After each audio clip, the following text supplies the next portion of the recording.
here, and I know we have a full agenda, so let's get started on our town board work session for November 20th, 2017. The goal of this work session is to have the town board receive information on topics of town business in order to exchange ideas and opinions regarding these topics. So this evening, our first topic is crosswalk presentation and policy discussion, and it looks like, Mr. Wagner, you're going to lead that for us. So. Thank you, Mayor. Town board. I think you've all met Bill Fox, but I'll introduce him again. Bill Fox with Fox Tuttle Hernandez Transportation Group.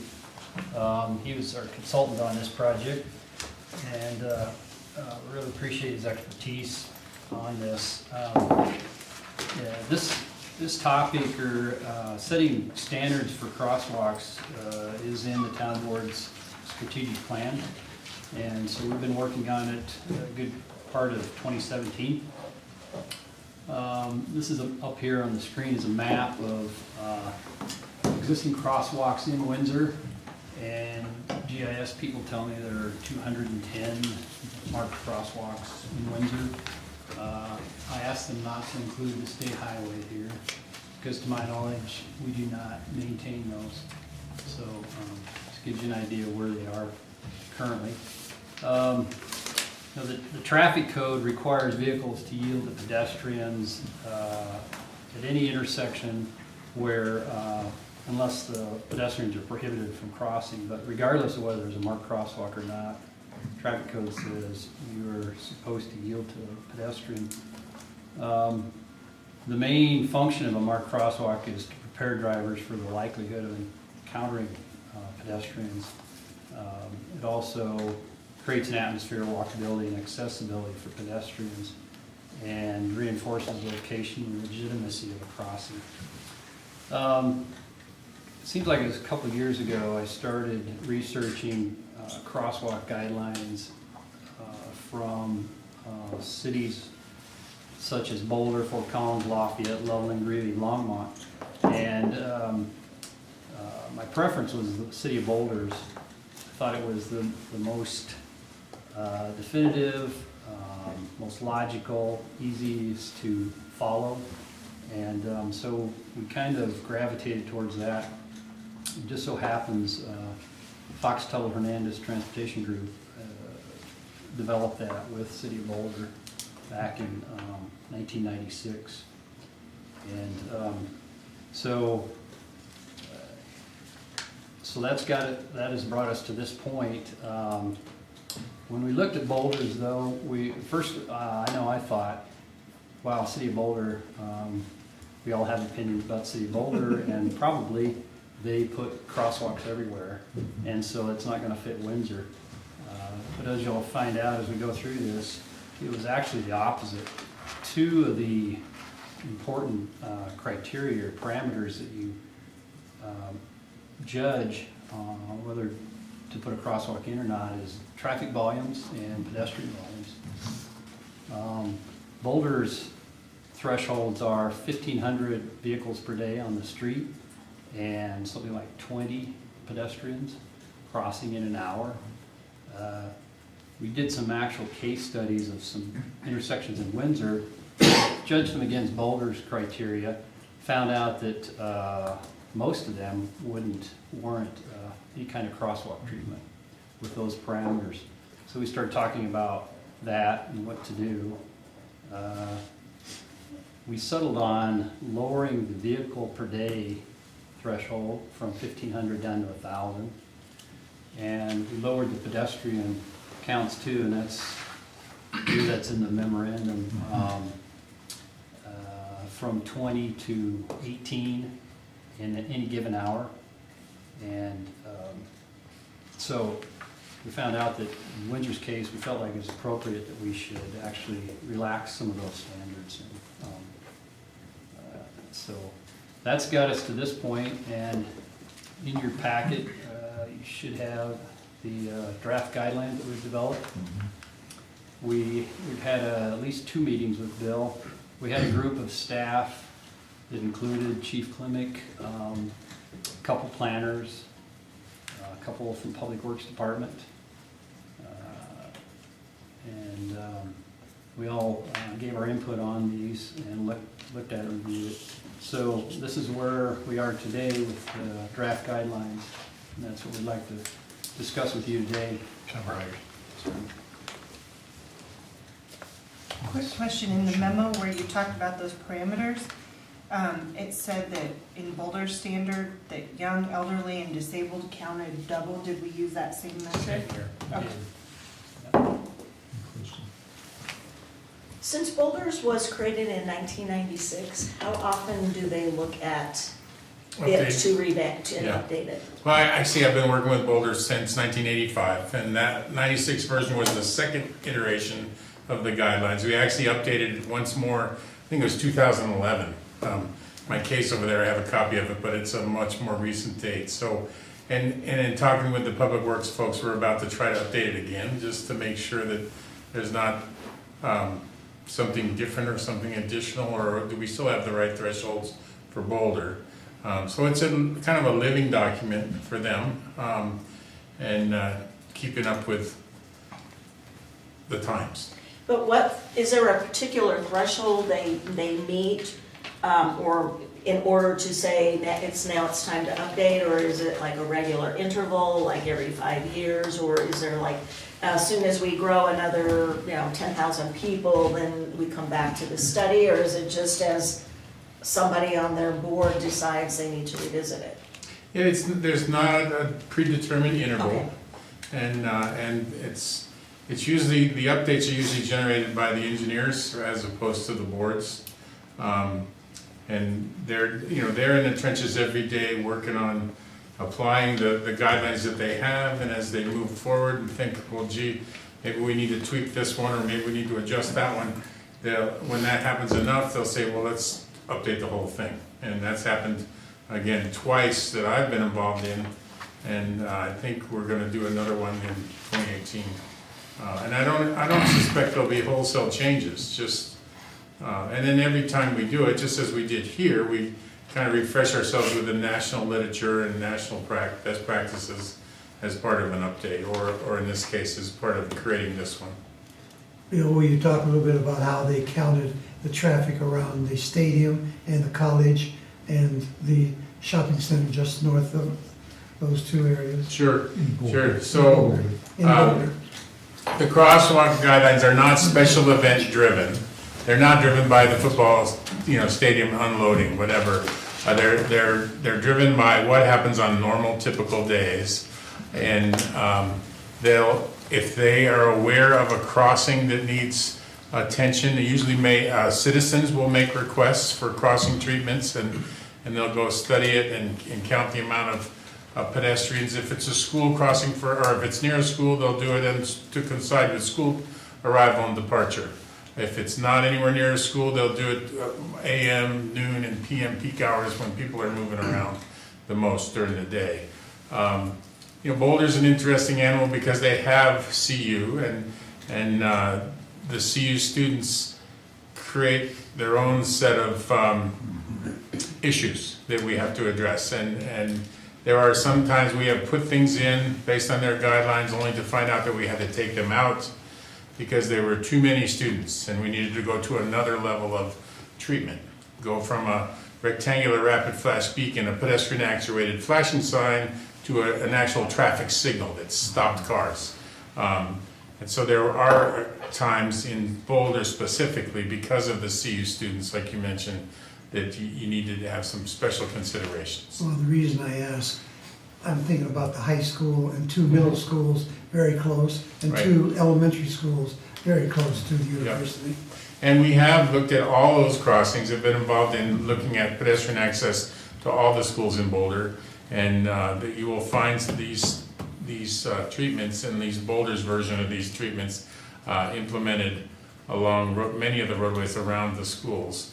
And again, that threshold of how many students do they need to have before they will implement, that's where it came from watching school traffic and saying, this one needs something, this one doesn't.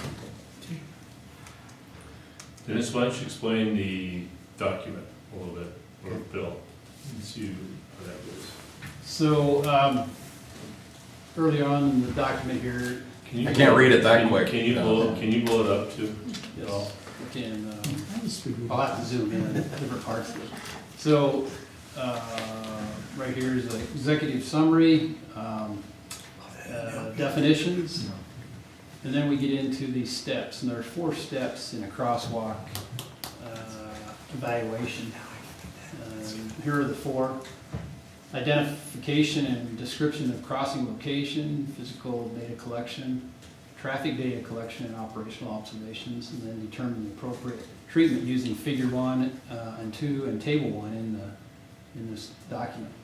Let me flip real quickly back to that evaluation worksheet that we have in here. And step 0, before those first 4, is it's come to your attention somehow. A citizen has made a request, there's been a traffic collision that you're concerned about, or hopefully not, but sometimes that's the case.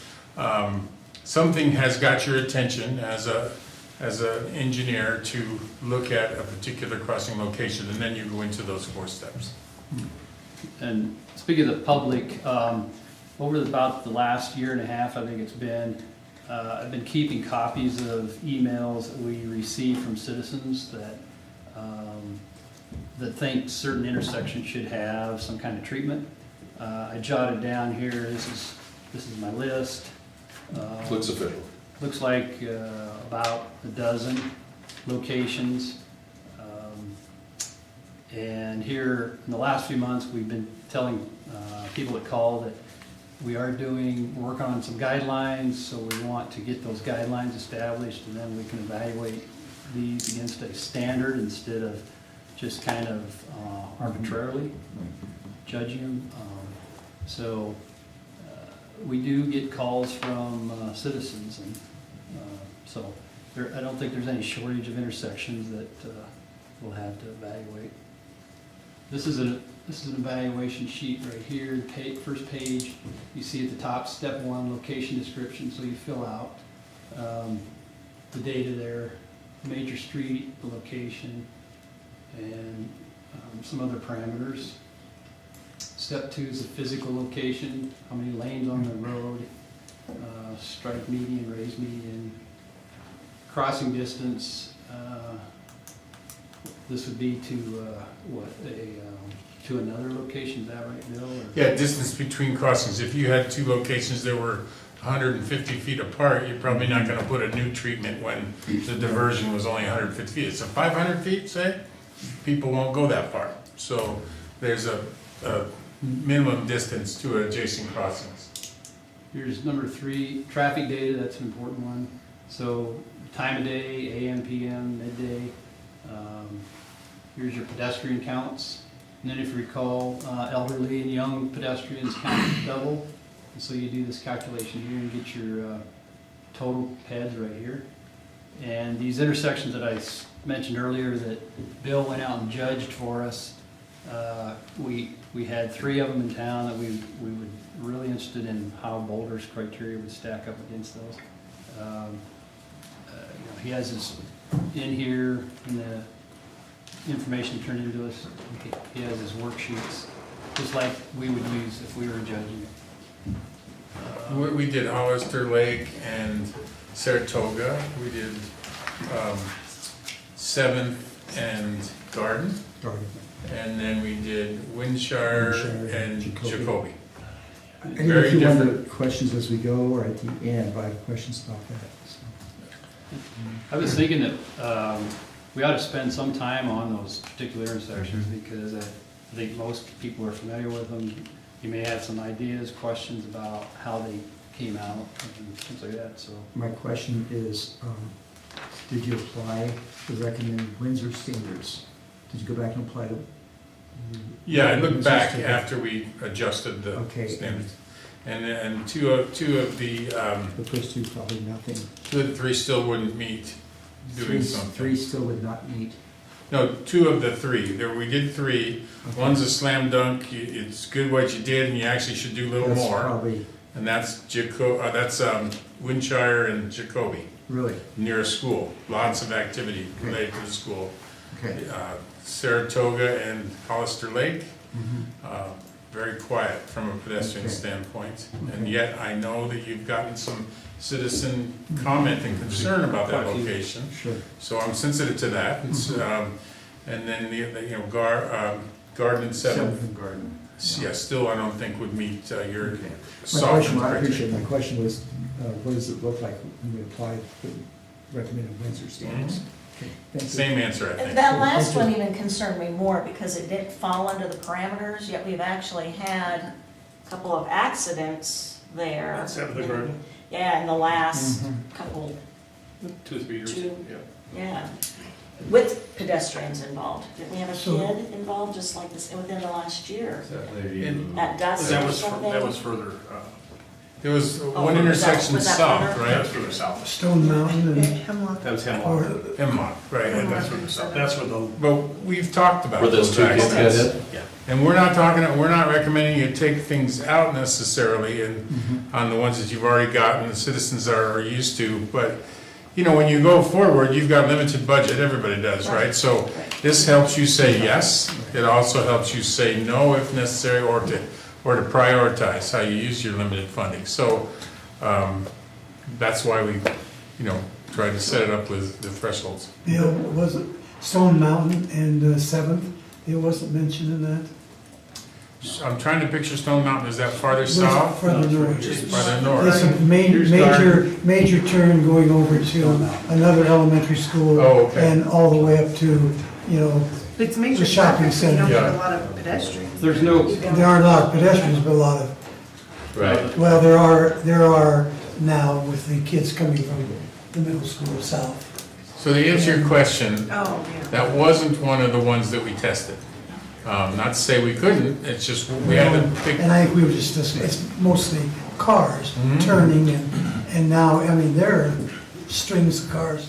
Tonight, when I came up here, probably about 15 cars waiting. Sure, to turn. sure, How are the pedestrians and the vehicles counted manually? manually, Okay. yeah.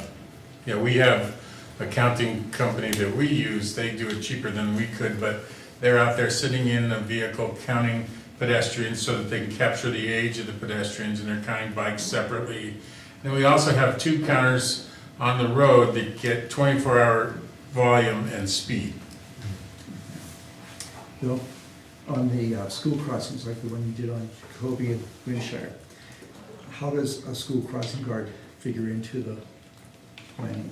Well, all communities are different, and some communities will not use school crossing guards, some do. Some school districts will use them, some won't. My concern about school crossing guards is when they're sick and they don't show up. Right. And so I like to think of things that are self-enforcing rather Okay. than requiring a school crossing guard. Okay. Appreciate it. Bill, do I recall correctly that this one at Seventh and Garden with our standards that we're proposing that say if it's on a route to a public facility, such as a school on Ears Mountain, that then you can consider that crosswalk?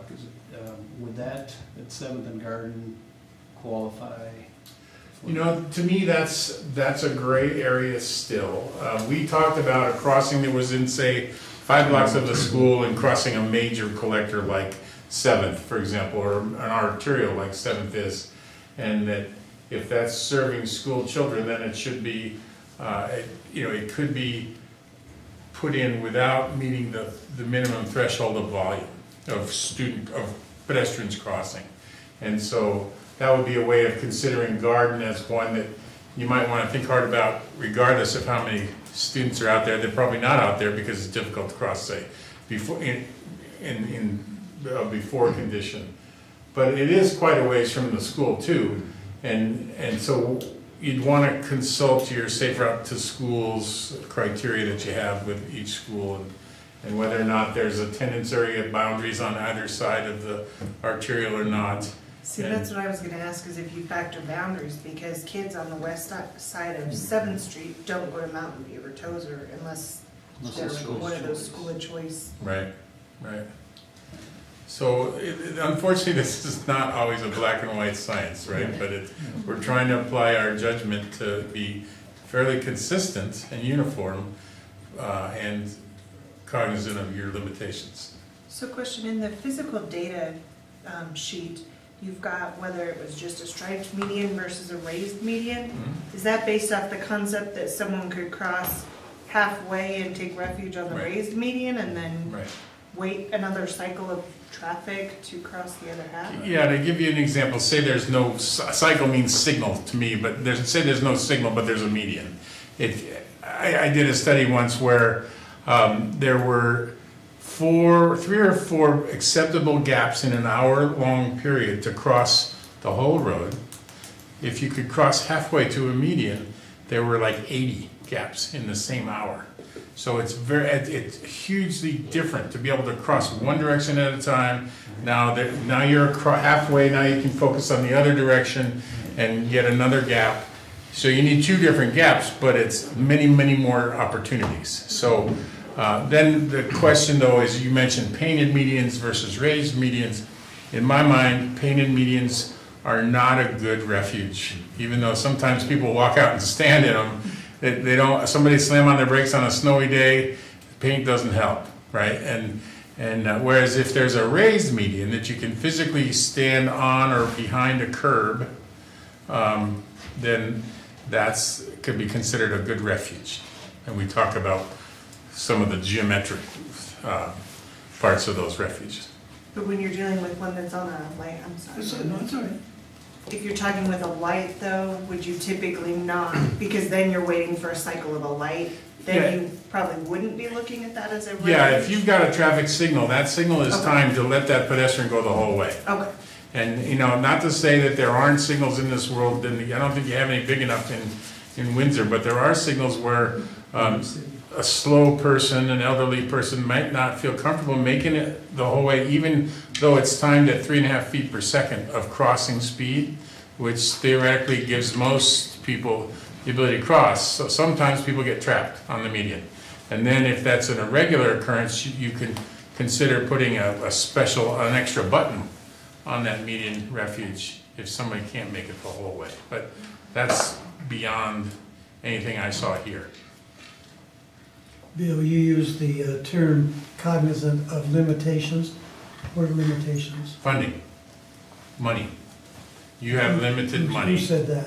What's that? Who said that would be a limitation? I'm saying it's a limitation in every community I've ever worked in somehow. I mean, you may have a good budget and it may not be at this scale. Well, I mean, okay, I'm just gonna say it, but limitations and money, and need and safety, I mean, how do you, sorry, let's go. No, I just wondered but- what you meant by Well, I think limitations. that's why we have this study, because if we put them on every single crosswalk Well, that our I'm not citizens are saying that concerned either. about, we'd have them almost everywhere. But, And that's why we're doing this study, so we can identify. I mean, there That's are why I asked communities, the question, yeah. what he considered limitations, because if it's money, then I think we have to look at Well, money's one. where we can find it. Money's one, but also people's perception of need. Just like I think it was a gentleman that wrote you the letter about Hollister Lake and Saratoga, very concerned about that location, yet the crossing frequency that we counted was so low that we wouldn't recommend that's necessarily a place to spend money unless you consider that access to the trail around the lake is important enough, to a civic recreational facility, that's important enough to waive the minimum volume. And we give you the ability to waive the minimum volume for civic facilities. So that one's a little bit removed from the crossing, but if you live on the east side and you want to walk around the lake, that's where you got to cross. And it's a wide crossing, fast cars. So, so there are places though that everybody wants to have their route to school with marked crosswalks or whatever, and at some point you have to say no. Along those lines of, is there judgment in this where the guidelines say no, but in our heart of hearts we say yes? Is that, I mean, we have that kind of.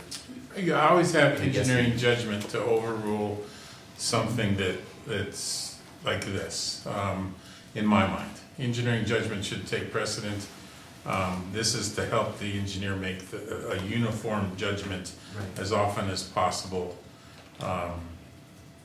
You know, that said, we hope that you could, comply with this, and part of it is being consistent, and this helps you be consistent in your response to those requests.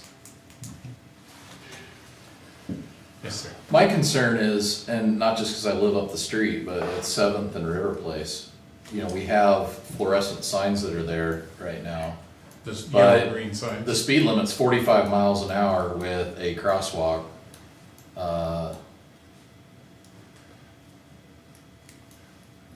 And I will tell you that that sidewalk that's heading south right there, that crosses and goes south, Yeah. is the safe route to school. Okay, I was the HOA president over here when our former Parks and Rec director contacted us about partnering with them about the safe routes to school. And they have, you can't really see it from this, but when they put that across, they did put the fluorescent signs. The problem is cars are going 45 to 55 miles an hour right through that section. And the police chief can tell you that cars are going fast and people will wait and nobody knows if they're ready to cross or not. And I don't even know if we've had any accidents here, but No. And So this- now- it's a now good- they're coming down the hill too, aren't they? well, they're accelerating out of Eastman and the roundabout at Eastman and 7th. And they're coming down the hill still really fast. and Dennis, this is not one of the ones that we tested, but it's a good one as we look at it, because whether that's a sidewalk or whether that's part of the Poudre River Trail, is it, Sidewalk. it's just No, a it's- sidewalk, it's not a It's multi-use, an extension- okay, Extension coming south. okay, Poudre River Trail is north of that, by Okay. the Yeah. river, okay. north of the river. So, but in any event, you can see the crossing, it's a marked crossing, and if it has the volume and given that speed, the recommended improvement would be more than what's there today. Maybe that's the location where you build a refuge median, and if you zoom in a little bit, I think you got the painted room to do that. You could create a raised median in that striped out area that's yellow, double yellow, and significantly improve the characteristics of this crosswalk. And that median in and of itself helps slow down cars a bit. I used to make a career out of traffic calming, and so, that's an effective thing. Put a tree in the middle of the road. I know it's got the volume, and I know they're going fast enough right there. 'Cause- Okay. And we've talked about pedestrians, but there are Yeah. a lot of bicycles going Yep. up there too. Yeah, and I'm using the word pedestrian loosely because in my mind, it applies to bicycles. In fact, we count bicycles as well. Dennis, Yes. could you maybe tell us, you said you have 12, I'm gonna call them hotspots or areas that we're hearing a lot about. Could you maybe tell us what those are? Sure, I'll go through the list pretty quickly here. Yeah, Again, Hollister Lake Road in Saratoga, okay. just down the street from that, Hollister Lake Road in Sundance, that's the other access out of the subdivision. Now that Sundance is farther south, so it may not be quite the direct connection over the lake, but anyway, we have gotten emails about that. Main Street and Fifth, downtown. 15th Street at the Greeley Number 2 Canal. We have crosswalks there, we have signs. Say that one again? 15th, The canal, 15th that's the Street at trail, the Greeley Number 2 Canal. Okay. the trail Yeah. crosses there. Yeah. New Liberty Road at East Seadrift Drive. And where? Where's Seadrift Drive? That's in Water Valley South. That's in Water Valley South. Block east of the roundabout. Okay. Okay. That's in Water So Valley. it's right there. Okay. Or Bayfront. Seadrift went up, one to the left. That's East Seadrift. Seadrift Drive. Yeah, is that, It's the That's one not going north east. and south. here's the east one. Oh, Well, that's the other side, isn't it? Right. Because it kind of makes a See, U, it loops kind of makes all a the way U, around a here. big U, This yeah. part's East Seadrift. Yeah. It is, it's a big, big, long street. Larimer County Road 5, Fairgrounds Avenue at Country Farms Drive. Country Farms Drive, right, that one. 7th Street and Garden, we already talked about that. 15th Street and Grand Avenue. We have a crossing there. Yeah. I get a lot of emails on that Cross. one. I was wondering if you had it, because I get emails and I've told people we're working on it. We have a crossing guard there So I didn't know too. if they were contacting your office as well. And what was the one fairgrounds, Dennis? Fairgrounds and Country Farms Drive. And Country Farms, yeah, okay. Garden Drive and Third Street, that's south of Mountain View. And then 11th and Walnut. Those are And those already have some sort of treatment, some do.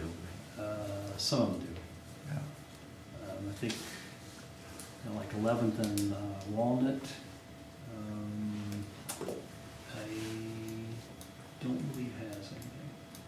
I want to say it's at least painted, doesn't it? So what we have here is recommended criteria and parameters, a recommended evaluation process, We do. and recommended types of crossing treatments. So if we approved all those things, our next step would be to evaluate the 12 that you have there.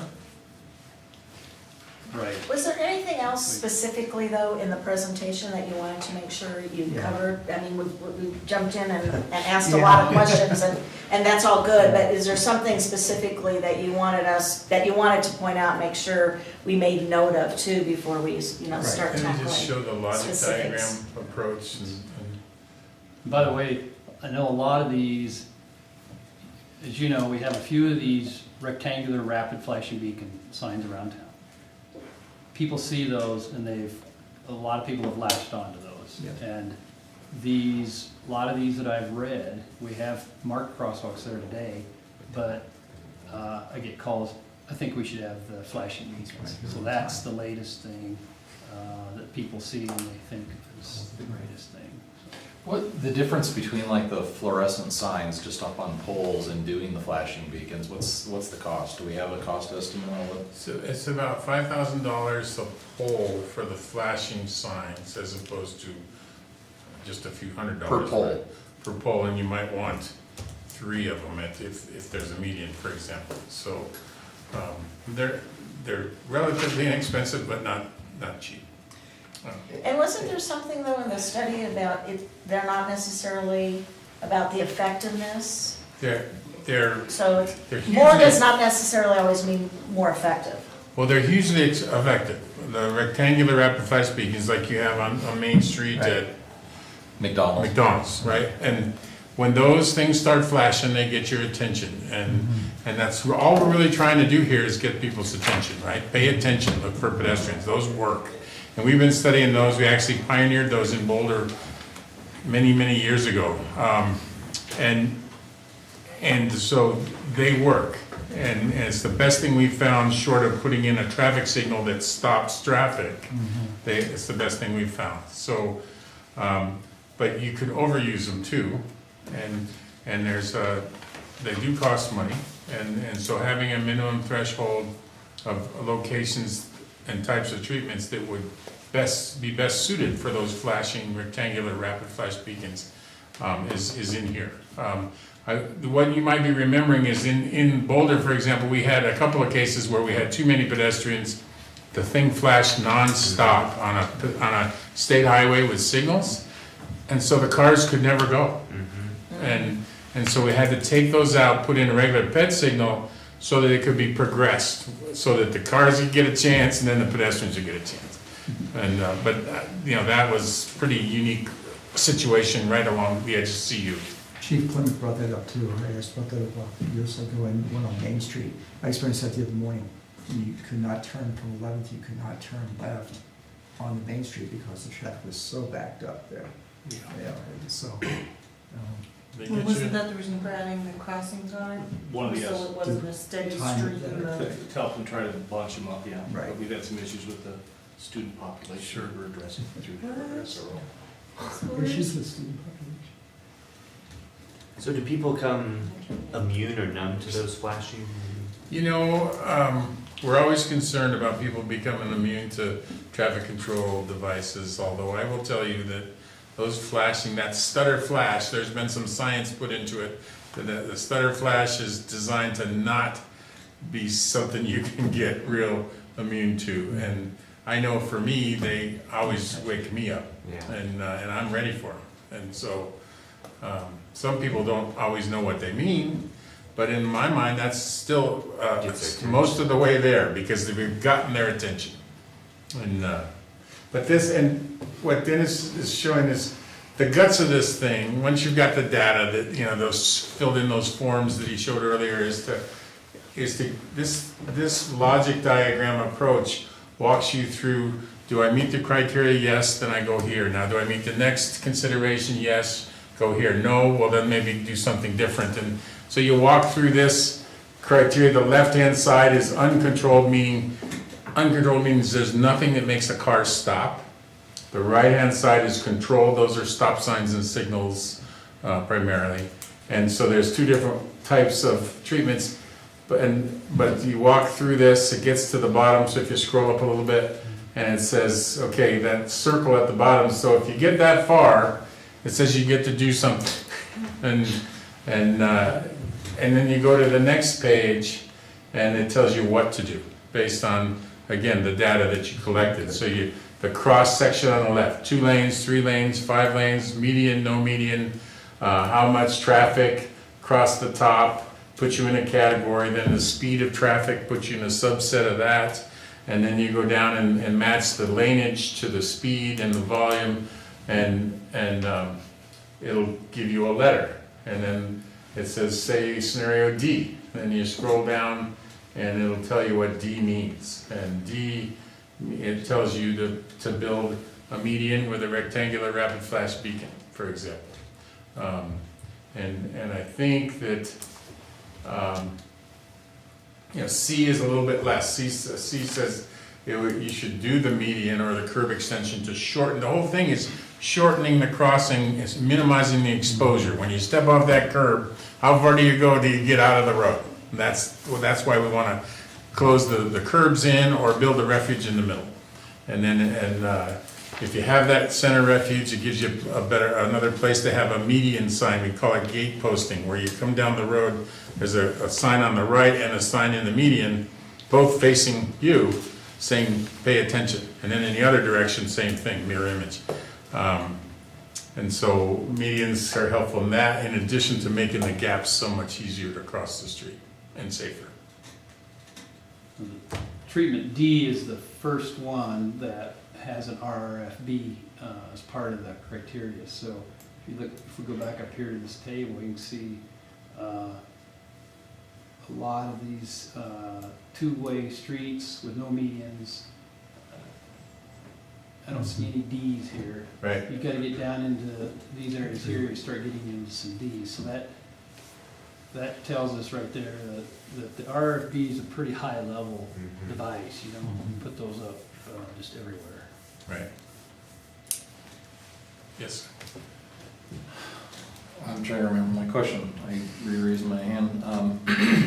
My question was the flashing signals.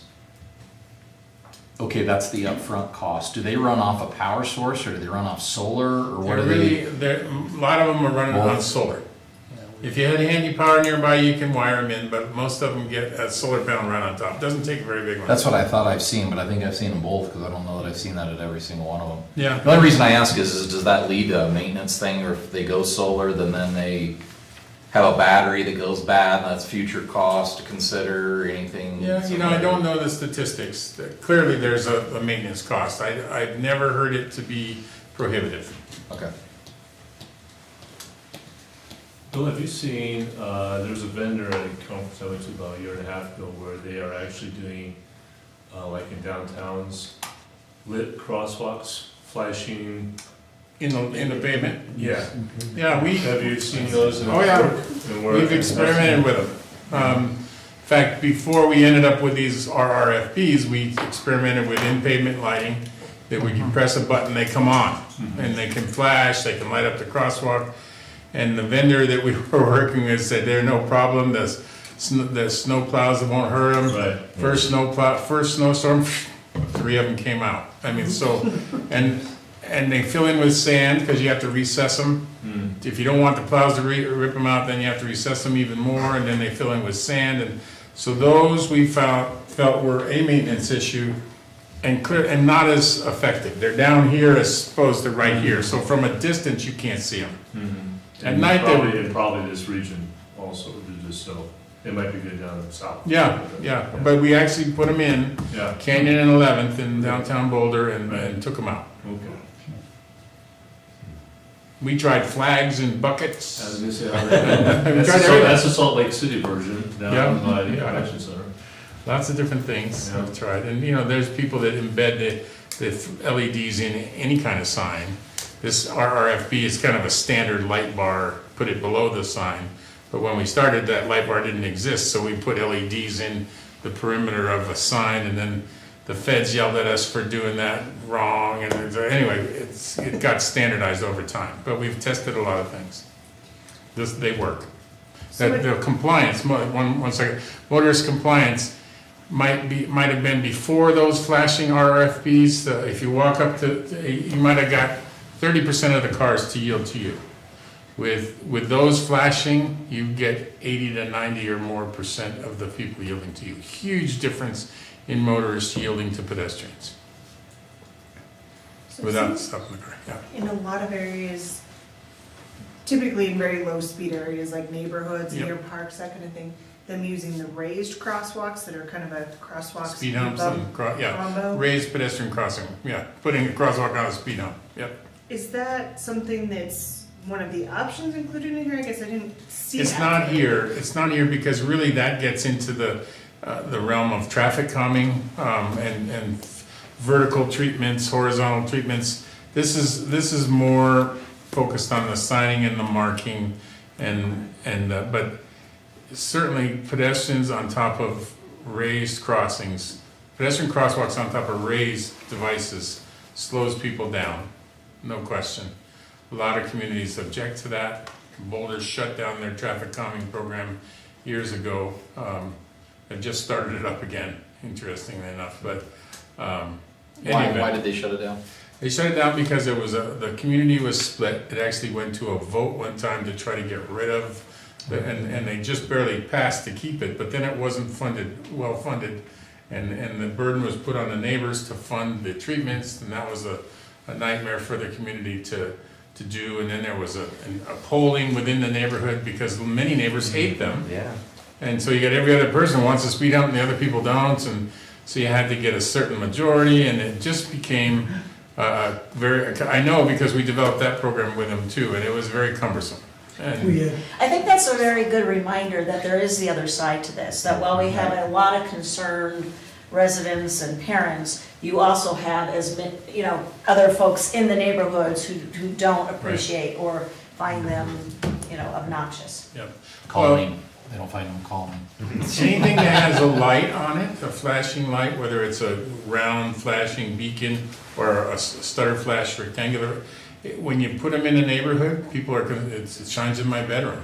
I mean, it wakes me up. I hate it. So we're, whenever we've had the choice of putting something that flashes, not these rectangular beacons because they're at a crosswalk, but if we had a traffic calming choice, we'd work with the neighbors to try to put it so that it didn't anger any more than it had to. Dennis, when we were just, I'm sorry, Bill, were you? Yeah, no, I'm done. Dennis, when we were discussing this, I know there was a lot of conversation about the Poudre Trail and Water Valley. They're just north of the river, that crossing where the woman was hit a couple of years ago, and then 13th, County Road 13, again at the Poudre Trail. Are those somebody else's responsibility? The one on the highway, Highway 257, that is not Windsor's, that's CDOT's. CDOT's, isn't it? The one on County Road 13 is Windsor's, and that does have rectangular rapid flashing beacons on it. Speed limit there is posted at 45. And then we can go as long as we want, but we've got about 15 minutes before we've reached kind of an hour, so I want to make sure you two have been able to provide and present everything you wanted to present. But also, because it does state that the law here makes both parties equally kind of. In the cases where we have had incidents or issues, is there an overwhelming percentage? I mean, have you found that it's as much as equally the pedestrians been at fault as the driver of the I'd say about vehicle? 50-50. Is it always overwhelmingly been a vehicle at fault, or? No, I'd say it's about 50-50 with some of the one, speaking of, I won't talk about 287, that was state patrols out there as far as the location, but the original ones that caused the lights at McDonald's years ago, that was a result of a driver putting makeup on. So it was a driver's fault. We've had several others involving crosswalks where a pedestrian or bicyclist has run into the side of a car, disregarding the wrong side of the road or coming out of an alley too fast. And so about 50-50. And that's not unusual. I had some questions. In next steps, it talked about getting citizen feedback. And that concerned me a little bit because the trend is everyone wants flashing light. So what do you mean by citizen feedback? Was that responding to citizen complaints, or were you suggesting some process that we would go through of showing this to people before we approve? I can give you what I think that needs, and Bill, maybe it's, you got something else to add, but I think things like this list I was showing you, Okay. where people get on our website and Okay. write in, or Okay. they call, that's the feedback that I We was were talking about envisioning. calling a meeting and asking, what do you No, need? no. Because No. I set people up. No. Okay. Well, it does kind of relate that it's to this Okay. Evaluation. study that you're wanting feedback. I mean, Well, that's what he's- you're gonna get feedback as you start to do more things, or Right. they see changes. You're gonna get feedback, and you're always gonna wanna respond, and so it's an ongoing next step. I wasn't suggesting that we put an ad in the paper and on the radio and we have 5 public meetings. Okay. Because it would take more than one to do it this Well, justice. it and we're- would give false hope to people that they want flashing lights or whatever, you know, just, okay. If and when we were approved as what's our next steps? How soon do we gather data on maybe the 12 that you've got, Dennis? And if we start to implement, what funds would we look Yeah, at? Because I know some of these folks, it's been within the last few months that we've received their comments, Okay. and we've told them we're working on guidelines. Right. So, and they were willing to wait, I Right. think. So I think we owe some response back on that. I do too. Yeah, but first we have to adopt the guidelines. Right, but once we adopt that, then what did you need, or what would be an approximate time frame that we can start targeting 2 or 3 of these and do the evaluation? Or what would you recommend our Yeah. approach be Yeah, if once we've developed a list like this? It's not a lengthy process to get the data and do the evaluation. That doesn't take that long. My concern right now is the time of year that we have, and that it's getting colder. We're at the holidays, so traffic is not normal. I mean, there are probably a couple weeks between Thanksgiving and Christmas where you could still get some counts, but you're never gonna have the warm days of the summer, or to get people out there walking as much. You know, school crossings, same thing. If it's real cold, maybe parents drive their kids to school more than let them walk or walk with them. So the best time to do data is in the spring or fall when it's warm, if you can talk them into waiting. A couple of, but I mean, if there's some that are just absolutely, we gotta do something soon, go get some data. It's not expensive to get data. It doesn't take that long to go through this process, at least to generate a preliminary idea, and then you can have something to talk with them about and be responsive. I don't know that we have anything that is like an emergency situation. I mean, I know we have folks who have requests, but I think the ones that are most vulnerable, we've already got something in place to date, you know, hopefully proactive in those spots. I mean, unless, And I've kind of posed this to Dennis, feels like it's a April through July 1st kind of workload. Because if you want to get it done before school's in place, you want to have it done in spring, so that they can get in place for school. And really be kind of concise in your time frame a little bit. Because I'm concerned a little bit, Bill, I know you say it's not hard, but I don't have a crosswalk engineer who is on calls just to do this, every call comes in. And that's my only item, is how do we gather information, gather the concerns, gather information, prioritize, are we gonna take them all and do them over a 3-month period or something like that? That's what I would like to know is, do you have a recommendation on something like that? Does that seem reasonable to do like over a 3-month period? Yes, and if you can, and Dennis and you all probably know enough to take this list of 12 and do a first pass at prioritizing, or maybe put them in groups. And then if you can, if people will understand that it's in their advantage to wait until April, to get April or May before the elementary schools, they're out of session, get your counts then. And then you've got the summer early summer to figure out what you want to do. And then you could have something in place before the start of school in the fall, I would think. So I think to do it in chunks makes some sense, just so Dennis isn't overwhelmed with 12 at a time. Does any part of your evaluation automatically discount some? I mean, or do you always go to the point, no matter who's giving you what intersection, where you immediately go to the study? Or are there some that would throw some out? That list, you could look at that list and a certain road, whatever, Waterview, whatever, I'm not sure where it is. So any road, if it has 750 cars a day, it doesn't make it in the game. Doesn't make the cut, done. Okay, unless there's some overriding safety concern, and I'm sensitive to safety, trust me. But if it's that low volume, it says it's not that busy a road, and pedestrians can usually cross it pretty safely. So there might be some of those, I don't know that.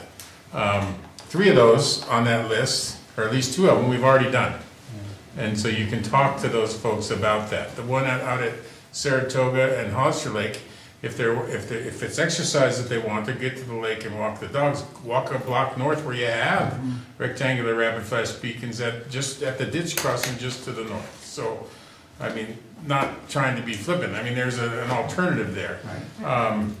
But so a couple of them, but I mean, your first pass of, what you think you have for volume, and you could maybe rule something out, but maybe you need to do a count to do that, but. And I've asked this question to us, but I'm curious your answer, Bill. What do you do with existing? Should we evaluate our existing ones? We talked about that, like, I want to say it's Chimney Rock over on the east side. Chimney Park Drive. Chimney by Park, the pool. by the pool. And you've done it at a couple of intersections. I wouldn't have done both. One of them I agree with, I think the southern one. I'm not sure, what's that street name? Locust. Locust. That one makes sense, goes right to the pool. The northern, 1 block north doesn't seem to. So do you take it out now? I don't think so. I think that you don't put another one back in.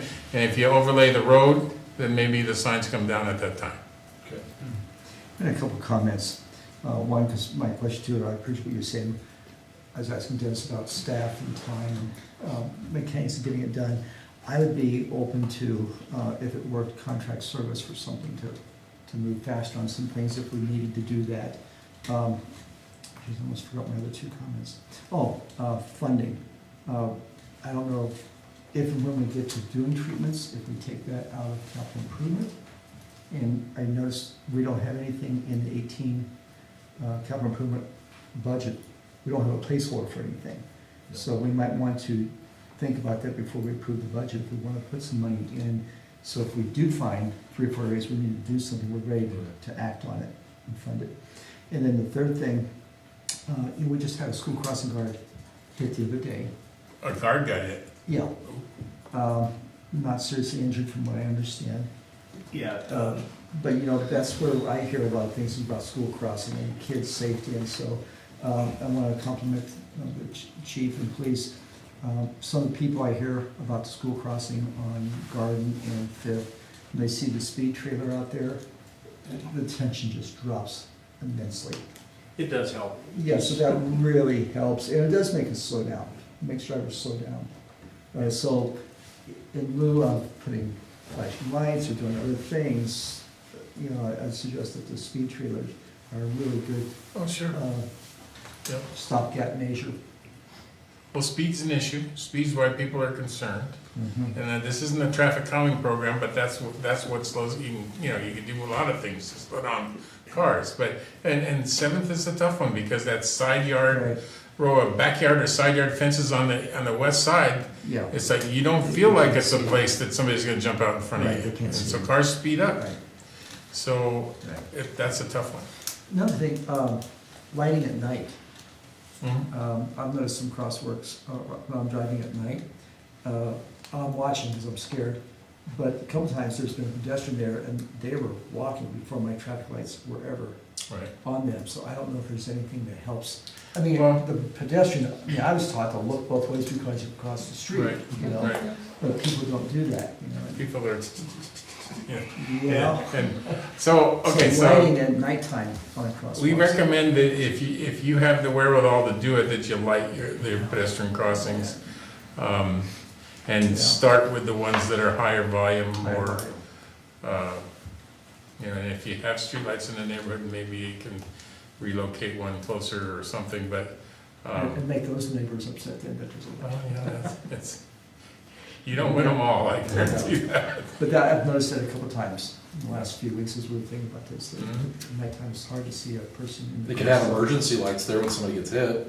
That would work. Do any of your studies or recommendations, because if we know that 50% of our incidents fall on pedestrians, that provide, I mean, how do we better educate, or also, I mean, it's not just for the drivers there, but also to relay to pedestrians about them and, Well, certainly schools are captive audience, so you start with the schools and try to get folks when they're young, and that'd be a great thing to do.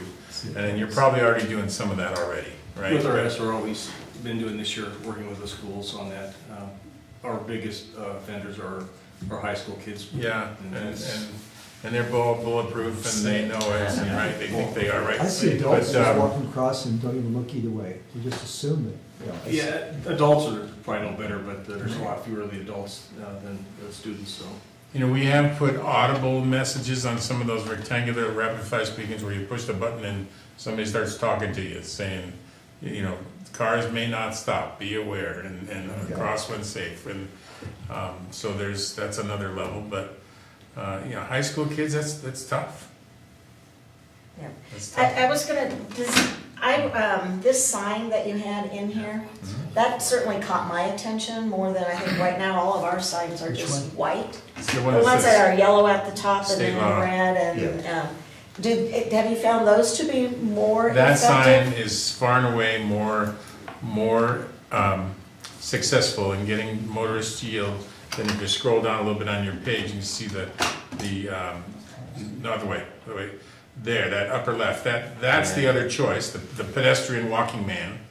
The state law yield is Yeah, much that caught more my effective attention. than the Yeah. walking man. School zone, you know, that has a distinctive shape, but I like the state law yield. You didn't hear me say this, but it's not an officially approved federal sign, but it complies with all of the guidance in the manual on uniform traffic control devices, and it works, so. Anyway, I love that sign, lots and lots of communities are Well, we using have that sign. the vertical Right. state law one. Right. I don't remember where, but we. Yeah. But I think that one to your right is way more effective than. Oh, I'm not, yeah, I'm just pointing out. Just in The terms big of, red yield stands even when I out. just was looking at it on the page, how it jumped agree. out, I just could see it. So let's do them all. Let's get this out there. Yeah, no, it does jump out at you, and anything that says state law gets your attention more than just a picture of a pedestrian. And I recommend that sign, and a lot of communities are using it. Okay. We did develop it in Boulder, but I'm trying to get it in the manual on uniform traffic control devices. I sit on that committee nationally, and it's not in there yet, but we're working on it. Does the flow chart specify which sign to go with? No, the flow chart gets you into the table with all the letters. Right. Table with the letters tell you what to use, and it calls out the state law yield sign, I believe, Okay. but you have the choice of state law yield or walking man, but I if you have the choice, I'd always use the state law yield. and that's at the crosswalk. The walking man, it can be in advance, that's the advance message for the state law yield sign.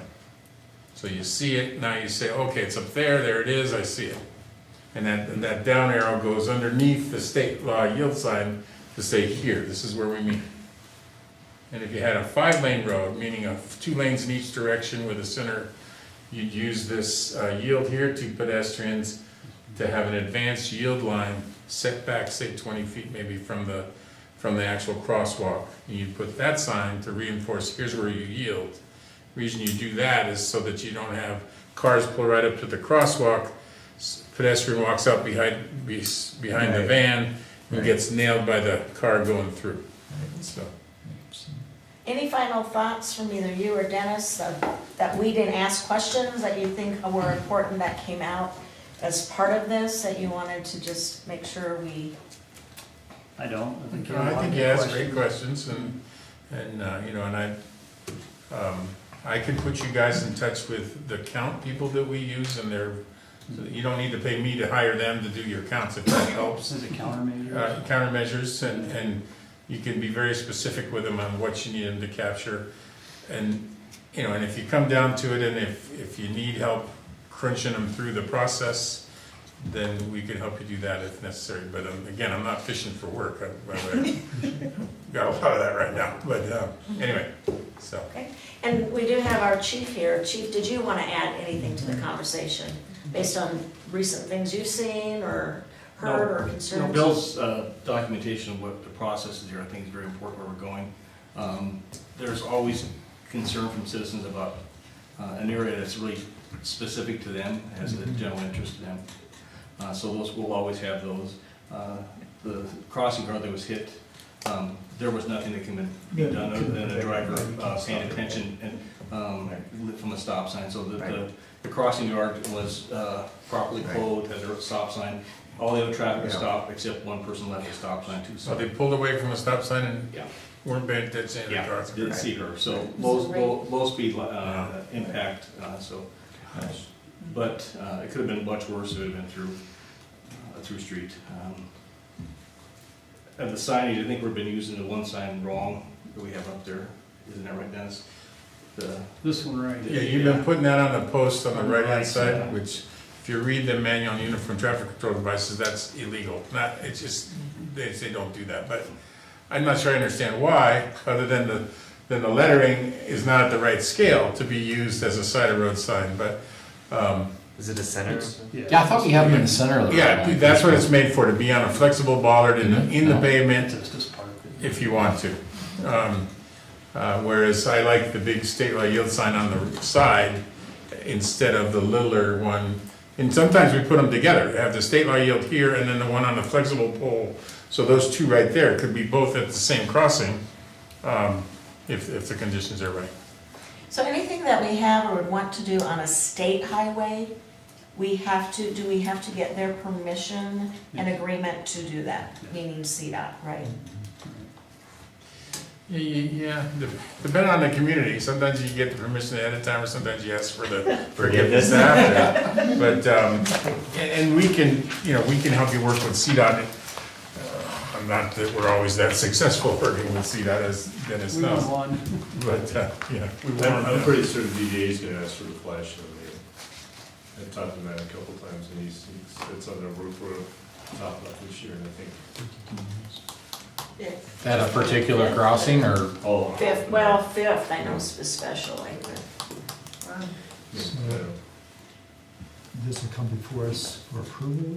The board has not even, No, it's not even The come, policy, I'm sorry. it's not even been the board. You're talking No, I'm about talking about this. this. I'm talking She's about talking this. about the DDA. Yeah, DDA. I'm talking about this. I'm sorry. Oh, Jen's talking. you mean to accept this policy? Yeah. Yes, I mean, I think that's what Dennis is hoping out of tonight, we all would agree to adopt this, correct, Dennis? Yes. All right, next, please. So a resolution, Ian, drafted up. That'll do it unless you want it built into code. But I think probably the better way to do it is by resolution, that through the town manager to engineering gets it, PD gets it done. And then we need a recommendation on plan of action, how we go forward How to implement it. with all due speed. Can we use road impact fees or anything like that for something like this, or, you know? It's, Something that adds capacity. I think it'd be hard to do. Yeah. I'm just trying to think increased growth, more people on the roads and sidewalks and bikes and on new due to roads- growth and there, I don't know, I'm just. On new I think roads, some of maybe the costs proactive. are small enough. I mean, even if it's a road, a spot where it's determined to put up the flashing signs, you're talking $10,000. I mean, that's not really of the caliber of expense to me to be hitting road impact fees versus just That regular fund, budget. that's all I'm talking about, that's what he's getting at, is what fund it would come out of.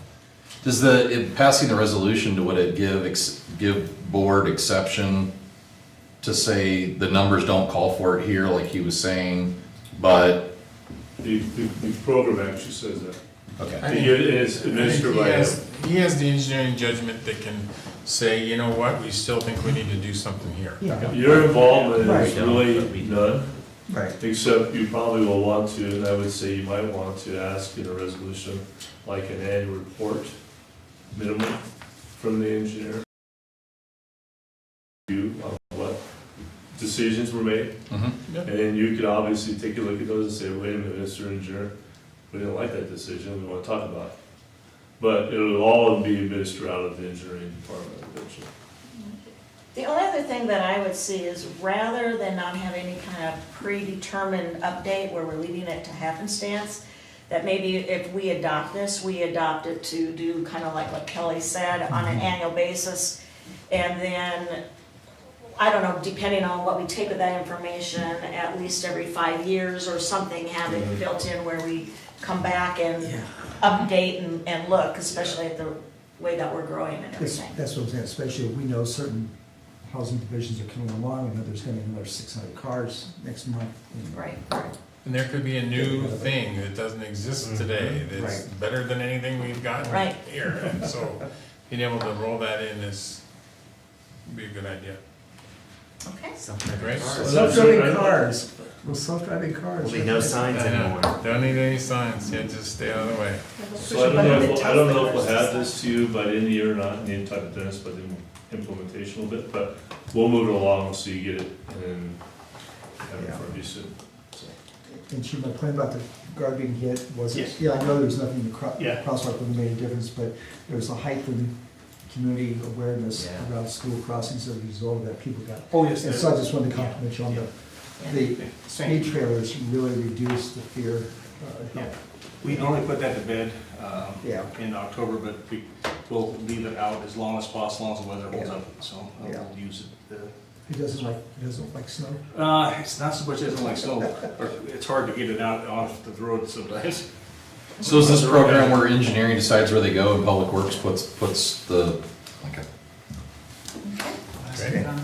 Okay, well, Thank thank you. I you really thank you very appreciate much. it. So you're most welcome. Nice to meet you all, and Dennis, good to work with you, enjoyed working with your staff. Thanks, Bill. Yep. Thank you. Yeah. It's nice to meet you. Thank you. Thanks, Dennis.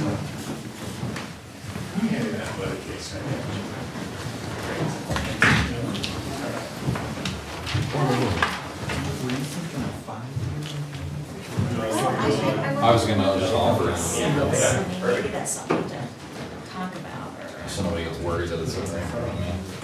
I don't think, I mean, on average, if you looked at what Boulder did, like first year was like 11, 5 and 7, so maybe 5 on average at least. We could start, just start those. Okay, moving on to our item 2 then is our meeting this evening with Comcast about current and future Comcast services. So, and maybe, I mean, we should go around and introduce ourselves, because I think this is probably the first time we've had the opportunity, and then you can introduce yourself to us as well. So, Mr. Rennemeyer, why don't you start? Paul Rennemeyer, Windsor Town Board, District 4. Nice to meet you. Good to meet you. Ken Bennett, Windsor Town Board. Nice to meet you. Ivan Adams, Town Board. Nice to meet you. Cindy Sharman, District 2. Nice to meet you. Emily Wenger, Windsor Town Newspaper. Brian Sullivan, City Road. Nice to meet you. Kelly Arnold, Town Manager. Ian McCarter, Town Attorney. Christy Melendez, Mayor of Windsor. Miles Baker, Mayor Pro Tem. Very nice to meet you. I'm John Lehman, Senior Director of Government and Regulatory Affairs. I can pass, you can take a card and pass it around. So thank you guys for this opportunity. I appreciate being here and sharing some information on Comcast. I have a number of handouts. I wasn't really sure exactly what to expect, so we can I can talk through a few things, or if you guys just want to start asking questions, we could do whatever way works best for the board. Okay. Well, if you have just maybe a little bit of background or update you want to give, and then we can Sure. jump into questions. Sure. So Comcast, what I think is really important is we are very focused on investing in our community. And from, I would say, the time when about 2 years ago, year and a half ago, when the Time Warner deal fell through, Brian Roberts and all his senior leadership team, and Brian Roberts is the CEO of the entire organization, realized that we needed to focus on customer service. And so from that point going forward, we are spending $1.5 billion on customer service. So we're hiring 5,500 new employees, among which is a new call center up in Fort Collins, where we have currently 300 employees. Probably by summer of next year, 2018, we should max out around 600 to 650 employees up there. So if you know anybody, it's a great career track. I have a number of my good friends who started in the call center 16, 17 years ago and now are either principal architects or vice president in division in different entities. So we're very excited about that. Within Windsor, we do have, I believe, 14 employees, give or take, that live here, 35 that work in this area. In addition, so I can I'll hand this out. You can take one and pass around. This is just a brief, it's a little old, we're getting newer ones, but it's sort of about the customer experience, what we've done to make the changes that are necessary. So among that are new Xfinity stores versus the DMV feel. These are brand new stores where you can go in, you just put your name in on an iPad, you get to experience the products while you wait. We have a store grand opening coming. It's still tentative. I think it will be December 9th. I'll let you all know, in Fort Collins, the opening of the new store there. Loveland, just down the way, we opened last year, and then Longmont, we opened as well. In addition to that, the focus is really trying to meet our customers where they are. So I don't know if any of you are customers or not, but if you go on your app, you can view your bill, you can pay your bill through your phone, you can pay by credit card, you can pay by bank account. You can also, we've done a partnership with UPS so that you can go to any UPS store and drop off equipment, and they will package it and ship it and send it to us, and then it'll track on your account automatically.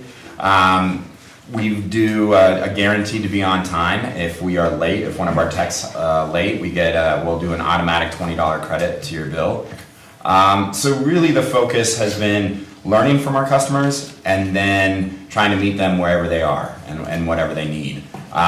In addition, I'll pass this around too. This is just a summary, and we'll have a new one coming out fairly soon, of all the community investment we've done. So we're national partners with Boys and Girls Club, with the United Way Boys and Girls Club. We do Comcast Cares Day, which is the largest one-day employee volunteer day a year, every April. So it's around April 26th, I think it's this year, it's Saturday. We are currently looking for projects right now. And what that is, it's our employees along with the community, and we had 55 or so, 57 projects in Colorado last year, more than 5,000 volunteers, and it's a great way to give back to the community. The final not the final, but another community investment thing we do is called Internet Essentials, and I'll pass these around too. So it's our Internet Essentials program, and what that is it's broadband internet for low-income households. So it started 5 years ago, roughly, or 6 years ago, roughly right when I started. And what it is, it's $10 a month broadband internet. And originally it started with the free and reduced lunch. So if you qualified for free and reduced lunch, you would qualify for this $10 a month internet program.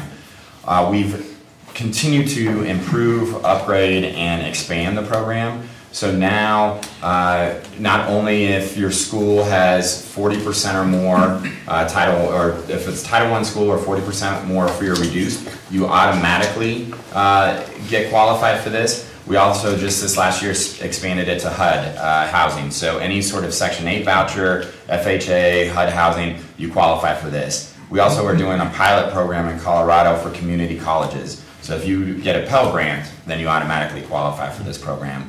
And again, it's $10 a month broadband. It's $10 a month internet. Right now, we just increased the speed, so it's 15 meg down, 3 meg up. You get a free Wi-Fi modem, and then you can buy a computer for $150, as well as take a lot of online training classes.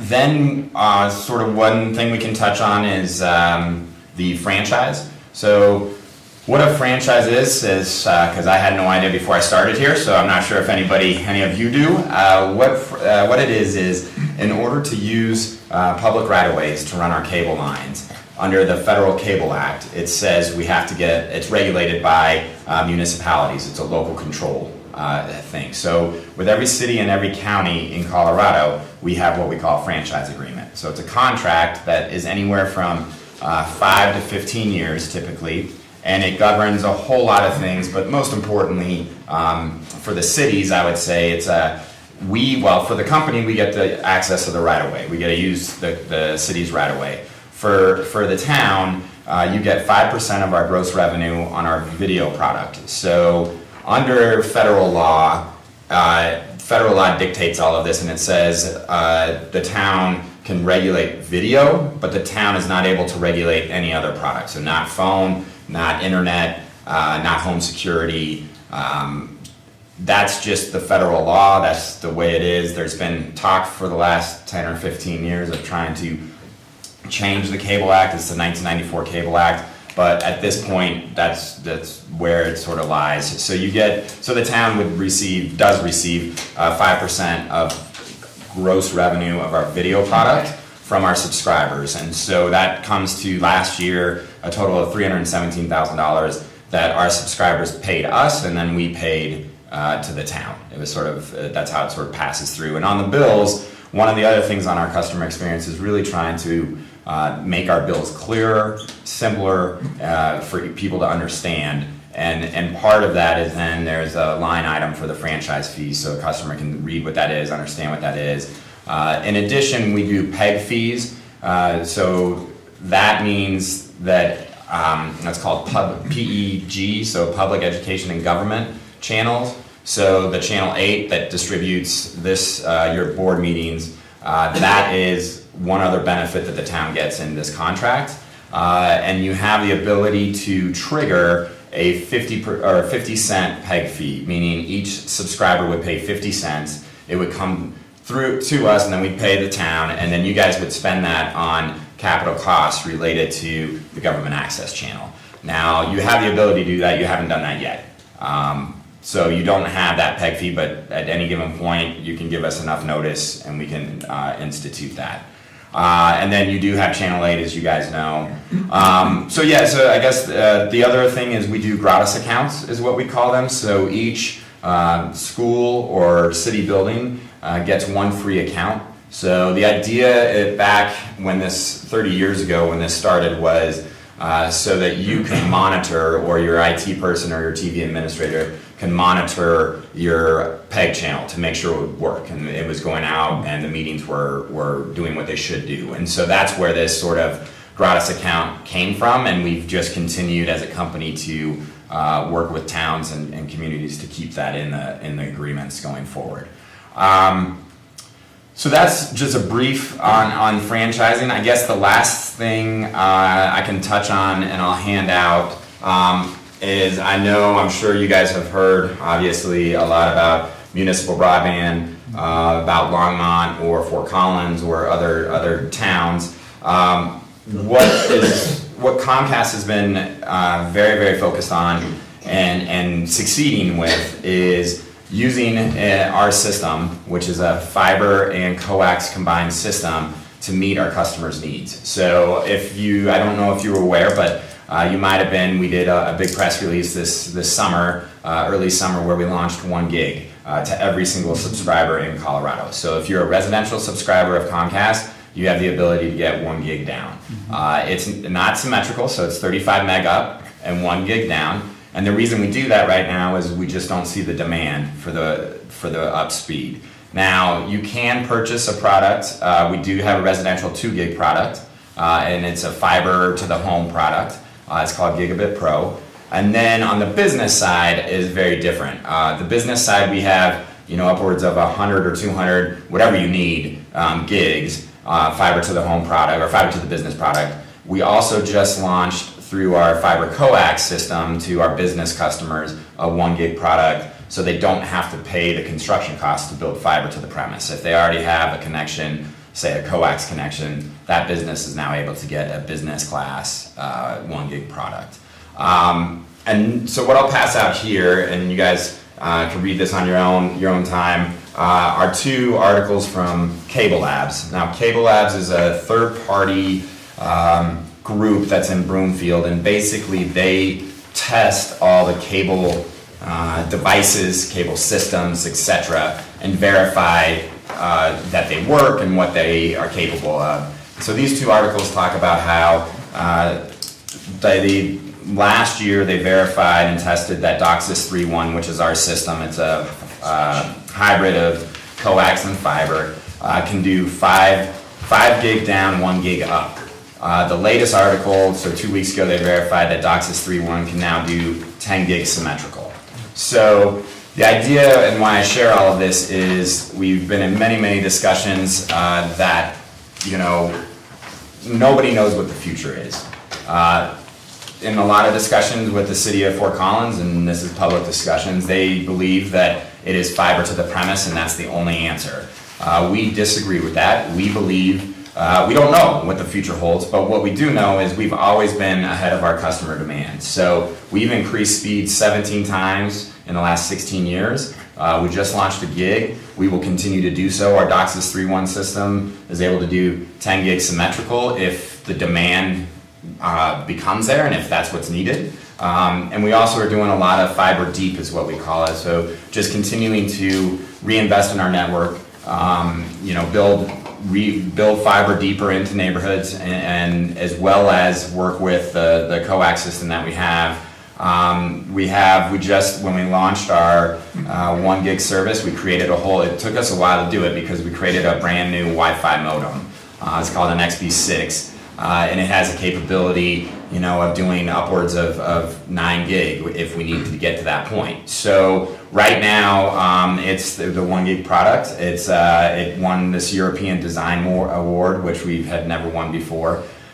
So I say all that, I guess, that we are investing in our products, we're investing in our employees, and we're investing in the communities that we live, work, and play in.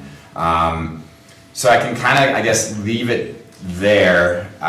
There's a whole lot of other stuff I could talk about if there's questions on different things. We did partnerships this last year with YouTube and Netflix. So if anybody has our product, it's called the X1. It's a new operating system. So on there you have apps on your TV, and you can watch YouTube, you can watch Netflix, you can listen to Pandora just by clicking on a button.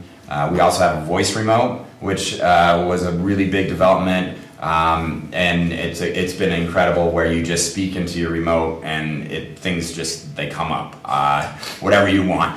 And then also in addition with this XB6, we do X5, which is what you can do now with your app is diagnose and now log all your connected devices. You can map them out. So you can see which device is connected. You can see how much data each device has. And then you can also shut off your internet at different times. So, for instance, if you want to have dinner and your kids, you have teenagers and they're online all the time, you can stop and pause your Wi-Fi. You can do it for certain devices. You can do the whole house. It's been really fascinating to hear some stories of how people use that because it's just one of those things that we've heard from our customers and work with them to figure out that kind of product. John, while you do handouts, can you just do a quick overview of your November 7th letter about the franchise Yeah, sure. I'm handing it off to them. Yep. So the way under the Cable Act, what this is it's under Section 626, and basically says that in this window of time, it's about 3 years before our franchise expires, we need to send a letter that says that we, the company and the town, are in informal negotiations and will work together to try to come up with a renewed agreement. This latest one was 15 years. We're probably gonna look at maybe doing a 10-year agreement. So that letter says that we're working together on this informal process. However, it reserves the rights for us, it reserves the rights for the town. At any given point, you could do what they call a formal process. And what a formal process is under the Federal Cable Act, it has all these steps. So what it would be, rather than working together, typically the way it works, mostly, I've never had to do a formal in 6 years here at Comcast. There hasn't ever been one in our region. Our region is Colorado, New Mexico, Arizona, Utah. There have been around the country, but what a formal negotiation is, it means that, okay, now we are, for some reason or another, can't come to an agreement. So we then submit a franchise to the town, and we say, here's the franchise. The town then has a certain number of days to send it back to us saying, no, it doesn't meet the cable-related community needs and interests, or yes, it does. And it's a really long process and very expensive for both the company and the town. And so that's what this letter does. We just have to do it so that everybody's rights are protected down the road if we need to go there. Typically what happens is in about another year and a half, Kelly and I will work together. Sometimes towns hire outside counsel. You may have heard of a gentleman by the name of Ken Feldman. He does a lot of these. We created what we call a model agreement with Denver and Aurora in 2013, and have been using that type of agreement. There's a group called CCUA. It's the Colorado Communications and Utility Alliance. So with that group, which is about 45 or so municipalities, mainly on the Front Range, but some in western Colorado, we have this, what we call sort of like a model agreement, kind of a basic agreement that about 80% of the terms are negotiated in, and then with each town or county, we negotiate the other terms. So a lot of those terms are the number of PEG channels or the PEG fees, because every community is slightly different in what their needs, cable-related needs and interests are. So that's what this letter was, is just letting everybody know that I'll be back in 2 years to talk about this. And what we found with working with the cities and Ken Feldman and a lot of the city administrators and city attorneys is using this model agreement can speed up the process for everybody and save the town a lot of money, as well as save the company a lot of time and money. Yeah. Question, Yeah. John. On average, in your experience, how long from start to finish does it take to negotiate a renewal? It all depends. What's the outside range of things? We just finished one in Thornton that took 4 years. And the reason, because internally their audit individual was not okay with the model and the agreement. So, and then, once the interesting thing that I've learned, I'm a recovering attorney. Sorry to hear that. Yes, actually, I'm pretty happy to be recovering. Sorry about before, yeah. It's just fascinating because in here, the way it typically works is if this expires, let's say we don't come to an agreement and it expires, the way we all have operated is it automatically goes month to month. The town doesn't kick us out, we don't stop serving, nothing changes. We continue to pay franchise fees, we continue to operate under the old franchise until we're able to get an agreement.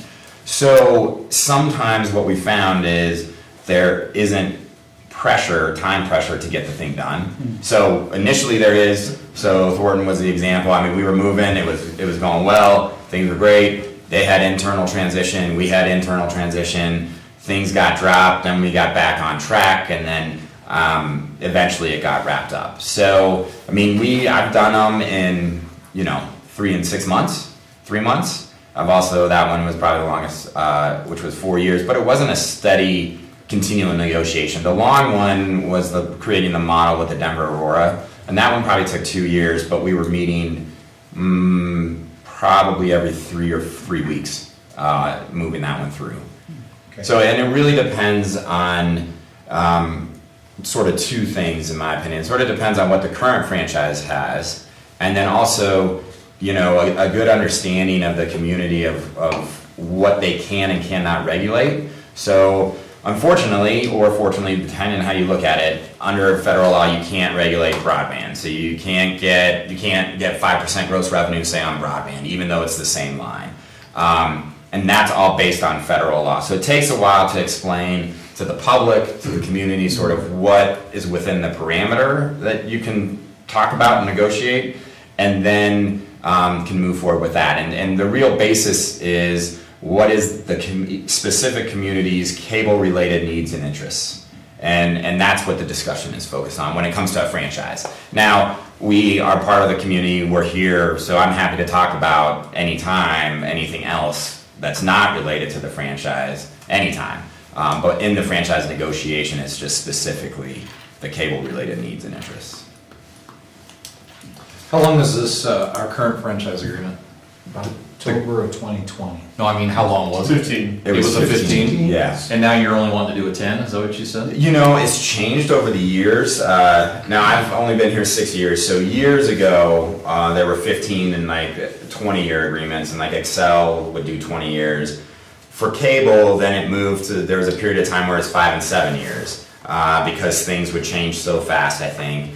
Now, where we've settled with most communities and throughout Colorado is 10, just because if it takes 4 years in Thornton, we wrap that up, we're gonna be right back at the if it was a 5-year agreement, we'd be talking the next year. And not much has changed between when we wrap that up and do it again. So that's where sort of a 10-year has been kind of the kind of sweet spot, where it's you get everything updated, you get rid of a lot of old language on reporting and other things. Rate regulation was one that back in the 90s, when there wasn't effective competition, they called it, that a town could regulate rates. Now they're under federal law, no town in Colorado, I believe no town now in Colorado can regulate rates, because there's what they call effective competition. So there's Dish, there's DirecTV, there's enough competitors out there that you can't regulate rates, whereas 30 years ago, there was only sort of over-the-air broadcast and the cable provider. And so that's why, so it's sort of, definitely open to the discussion of whatever the town feels like and what your community feels like as far as a time frame on it. But your old one was 15 years. We typically do 10. We can do shorter if you want. I'm pretty flexible if there's a good reason for it. It just takes a lot of time potentially and a lot of energy, and finishing it up and then 2 years later just doing it all over again doesn't make as much sense. Somewhere probably in 18, I think Ian and I have talked about, we'll probably want to introduce you to Kenny Feldman, talk to him, talk about his process, and then you decide where we go with it. And he does, I'm happy to do a, franchise 101. He does a great franchise 101 sort of presentation of, where it comes from under federal law, what you're able to negotiate, what you're not able to negotiate, that sort of thing. So I'm happy, if he does one, I'm happy to join or come afterwards and answer more questions or whatever. We spend a lot of time working together. Yeah. Question. Could you take me back to the basics of when a new subdivision is being constructed? Yeah. Do you guys put in the line? Does the developer put in? How is that? Who pays for that? Yeah, so what's interesting, because this obviously has come up here recently, and so I looked in the current franchise, and there's a section 311 that says the town agrees to require new developments of issuing permits to any utility or developer, that utility or developer gives us at least 60 days notice of the construction project so that we can work together and get in. What we found, just because of life and how things work with everybody, is that there's transition within Comcast, there's transition within towns, and so particularly in northern Colorado and a lot of growth, and in Aurora, things get missed.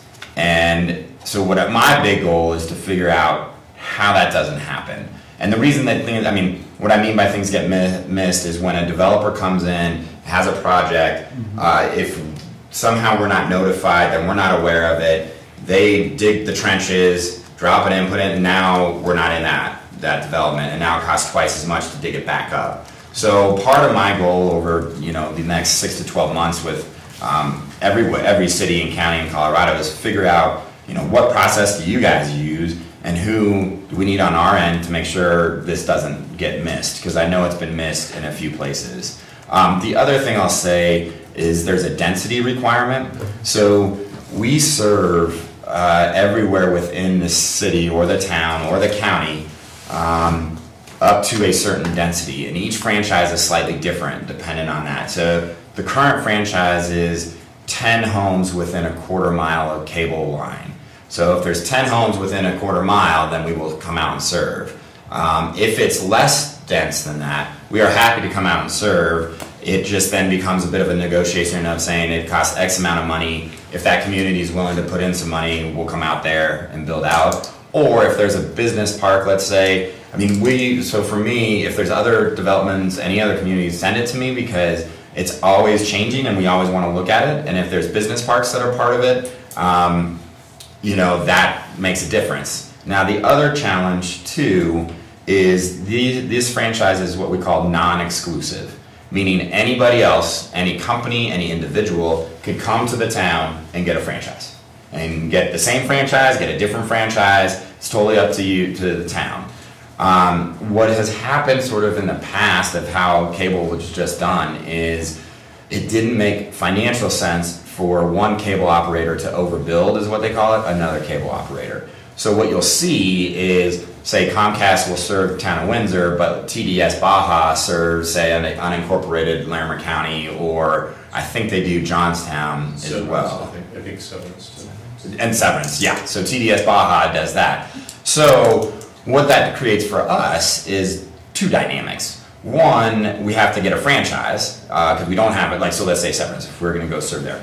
We need to initially go get a franchise in order to use the public right-of-ways to do the video product. So we would look at that. So there's two dynamics though. One, does it make business sense? Could we get enough customers, because TDS has already a certain penetration there, as well as Dish and DirecTV. So now we're investing all this, millions of dollars in infrastructure, and we're not sure we can get customers. The second is the dynamic between the cable companies, which is way above my pay grade and way out there, but it does happen. So we are currently, the easiest example is Arvada. There's a whole west portion of Arvada that is served by TDS Baja, and we serve sort of eastern Arvada. In Old Town, it's TDS Baja. Well, the mayor and others really want us in there. However, it's incredibly expensive to dig up the old streets. But in the new developments, we've made an agreement with the city where, okay, new developments, we'll go in. And so we're serving in west in the new developments. We haven't yet figured out a solution for serving the Old Town West Arvada. And we made it through the sort of weird dynamics with TDS Baja that both of us are now two wireline providers in that community. So do you put in the latest and greatest technology? We have brand new developments that meet all the criteria. Are you putting fiber to the curb, up to the stub to the house, or? It all depends. We still really, as I said, believe in our combination of fiber coax. So we are doing fiber. We have a 144,000 mile fiber backbone of our system. The last mile, it depends. So we've done some pilot projects where we've done fiber to the premise or fiber to the unit. We also, that's not a normal thing. We do the combination of coax because we still believe in it, and it's 10 gig symmetrical. And what's really interesting is, where are things going? I'm sure you guys are getting faced with the same thing that many cities and counties are on 5G and permitting for 5G, and what does that look like? So the competitive space in 2, 3, 5 years from now could possibly include Verizon, AT&T, T-Mobile, CenturyLink, Comcast. So we're in that space. We, again, want to be ahead of our customers' demands, trying to figure out what is the best solution. And right now, the best solution we found is our combination of our coax fiber solution and not a fiber to the premise everywhere is what we found right now. Now, who knows what happens in the future if everything's wireless? We're ready for that if things are a mix between wireline and wireless.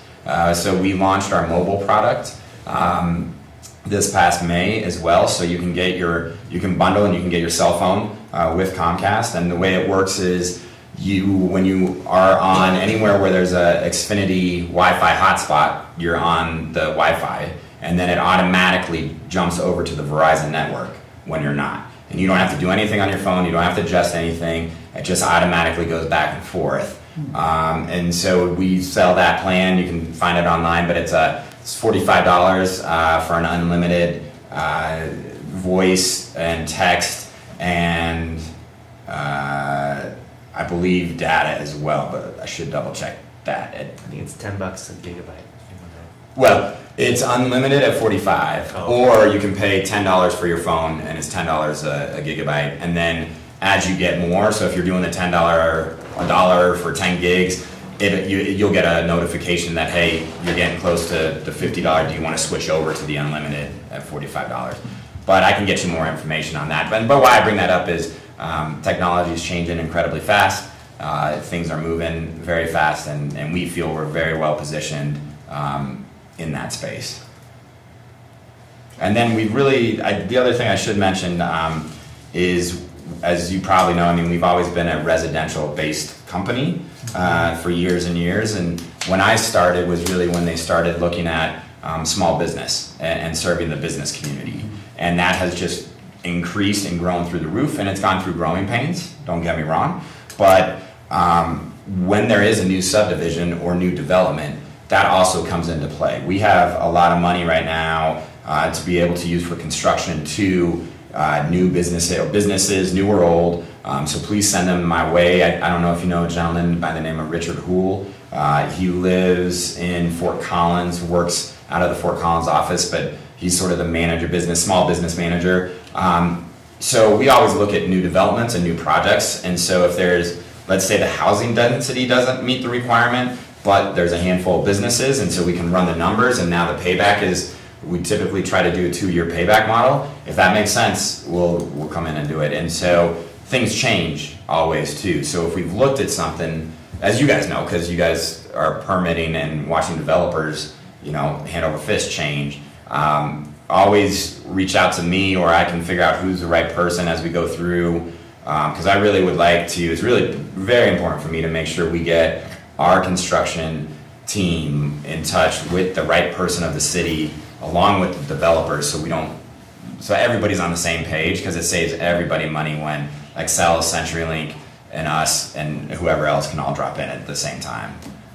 Kelly, do you have that one development that had contacted us specifically? Yeah, so that And one. where do they fall? Windsor Estates Ranch. Yep, right, this is, let me just make sure this is the right one.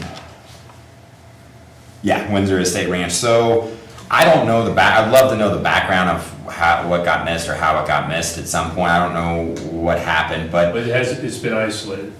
But now new developments moved up to it, and you're in a new development. yeah, okay. So now it's just right across the street. Yeah, and so when the last time it was looked at, which was this would have been a month ago probably, Yeah. month and a half. There's 38 homes and more than a mile of cable line, so it doesn't quite meet the density requirement. Now, so the estimated cost is $267,000 to build there.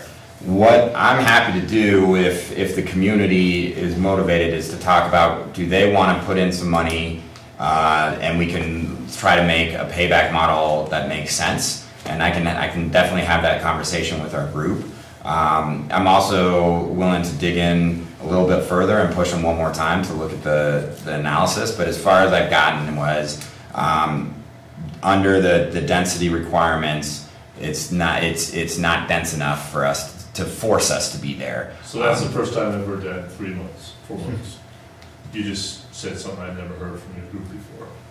'Cause they Really, I always- thought, oh, maybe, yeah, well, okay, so probably because we found this out and right about the time we set up this meeting, so I was just gonna Okay. tell you here, then email it to you, but I can email it to you as well. Yeah, that Yeah. help. Yep, I'm happy to do that. And then, I mean, we can look at it, I'll email you tomorrow, there's 38 passings, 38 homes, and it's a little farther than a mile of cable line, Mhm. so it doesn't quite meet the density requirement. But what I will say. We'll have the equation and how you got to that conclusion in that email and such, so you can make sure. Yeah, I'll try to get, they didn't give it to me, so let me Yeah, get it from okay. them. Yeah, from our construction folks. And I appreciate you looking at it one more time to make sure Yeah, you concur yeah. with that. Well, and I apologize, I was gonna look on a map and get there, but if there is, potentially as new development comes, there's potentially other ways to get into the neighborhood, so sometimes it's a closer entry in, which I'm sure this is a closer than it was, say, 5 years ago or 8 years ago, but we'll look into it one more time. Other questions for Mr. Lehman? Back to I have one if you don't mind. The PEG Yeah. charge. What percentage of communities usually have a PEG charge? We have never done that here, but is it a normal practice to have communities charge it and then fund their equipment and such off that? It's probably maybe half and half. Half and half? Yeah, I would say overall it's probably half. A lot of the smaller communities and some smaller communities, some say less, I don't know how you call it, but less tax or fee Right. communities. I mean, it's just sort of, in a Yeah. sense, it's another fee on a. It's a philosophical. Yeah, there's some of that out there that discussion happens. And the other thing to just really keep in mind is that money under federal law is required to be used for capital expenses, not for sort of salaries or that kind of stuff. So a lot of communities just use the franchise fees, and Do they ever do they can do it one time, have they ever done like a 3-year and then turn it off? Or can you do something? Can you do something like that? we can definitely talk about stuff like that if that's of interest. A lot of them, just the way the agreement reads, is sort of like yours, that they have the ability to do it, they haven't done it, and it just doesn't make sense to do it for that community. I mean, then you have other communities where there's, like Fort Collins is one of the very few places that has a very strong, active public, like a public video group out there, and so they have their own PEG channel as well as the government channel, and they have a lot of power within the city and the elected officials, and so they've done that. A lot of communities used to do that, but with YouTube and with everybody, because here's the problem on PEG channels is the only people who can view it are Comcast subscribers, and we're roughly 30%, say, give or take, penetration rate. So when you do it, the better option for in my opinion, is to put it on your website as well, because then 100% of the people in your community can get to it, versus doing a PEG channel where only 30%. But years ago, that was the only way to do it. Madam Mayor, just had one question for John. I heard you say in your rollout of what you're doing for services for broadband, that you will be offering 2 meg, 2 residential fiber direct? Yeah, so it's called Gigabit Pro, and it's 2 gig symmetrical. You have to be, so it's a $300 a month product, and you have to be within a certain distance of our fiber backbone. But there's an installation charge, and yeah, so we offer it. Whereas the 1 gig product that we have is every resident, every customer of Comcast. What's the price on that? On the 1 gig? Yeah. I believe it's $110.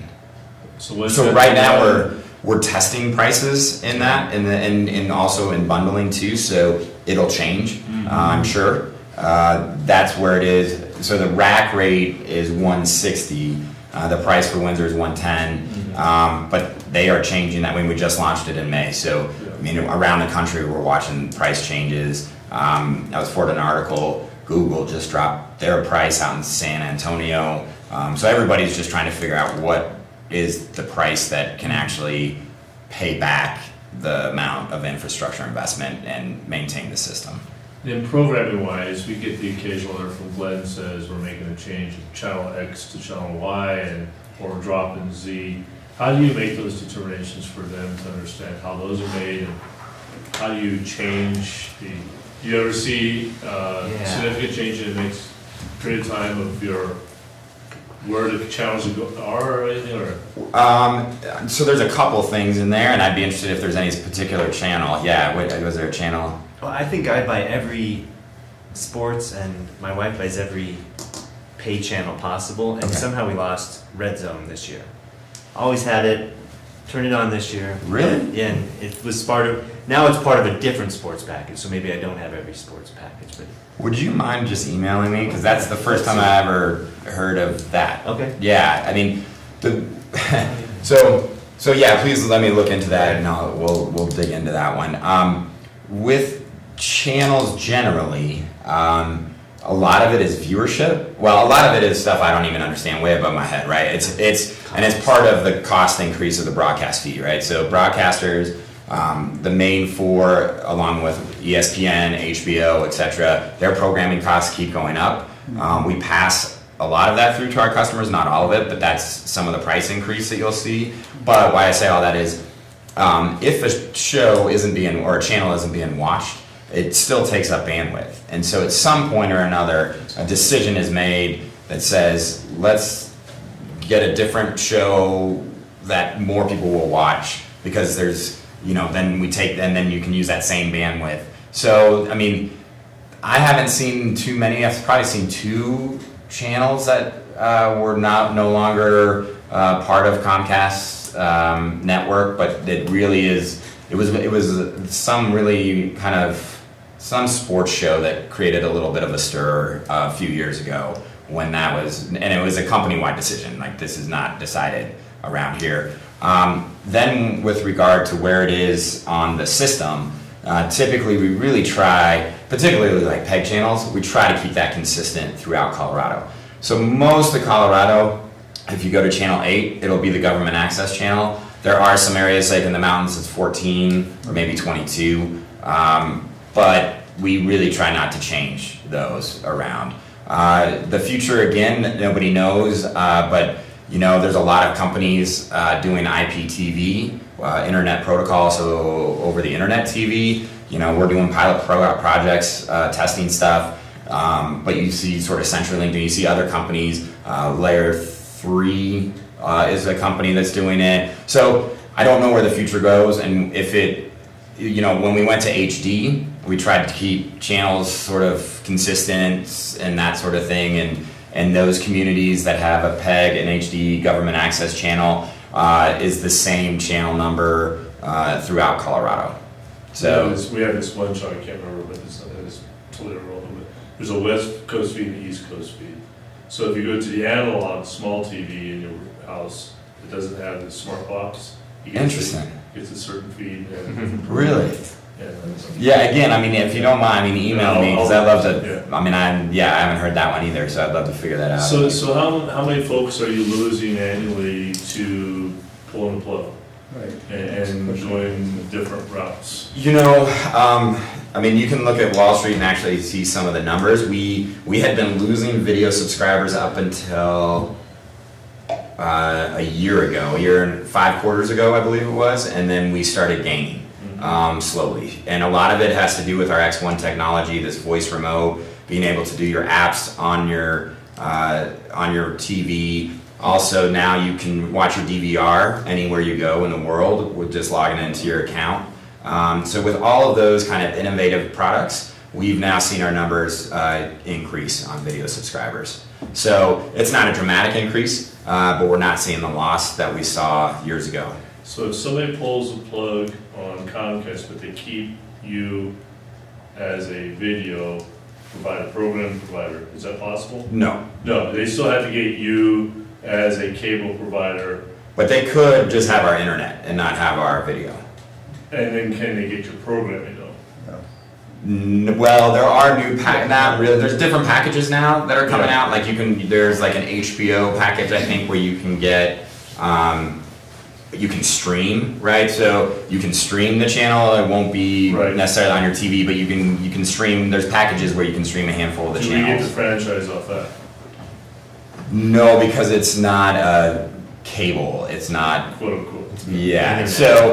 But then again, it's not our package. I mean, it's like HBO does this deal, I see. right? You know, like, so it's not, in one sense, it's not really connected to us all the way because it's HBO on their platform in a sense. Yeah. And what we're seeing, and you'll see in the numbers, I mean, 2015, you guys got 298,000 and some change in franchise fees.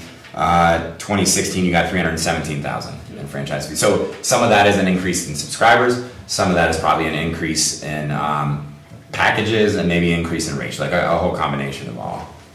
Yeah. Question, with the proliferation of the municipal broadband, some of the larger communities are going that direction. Do you envision a point where Comcast no longer invests in their broadband as they're losing large communities of customers potentially?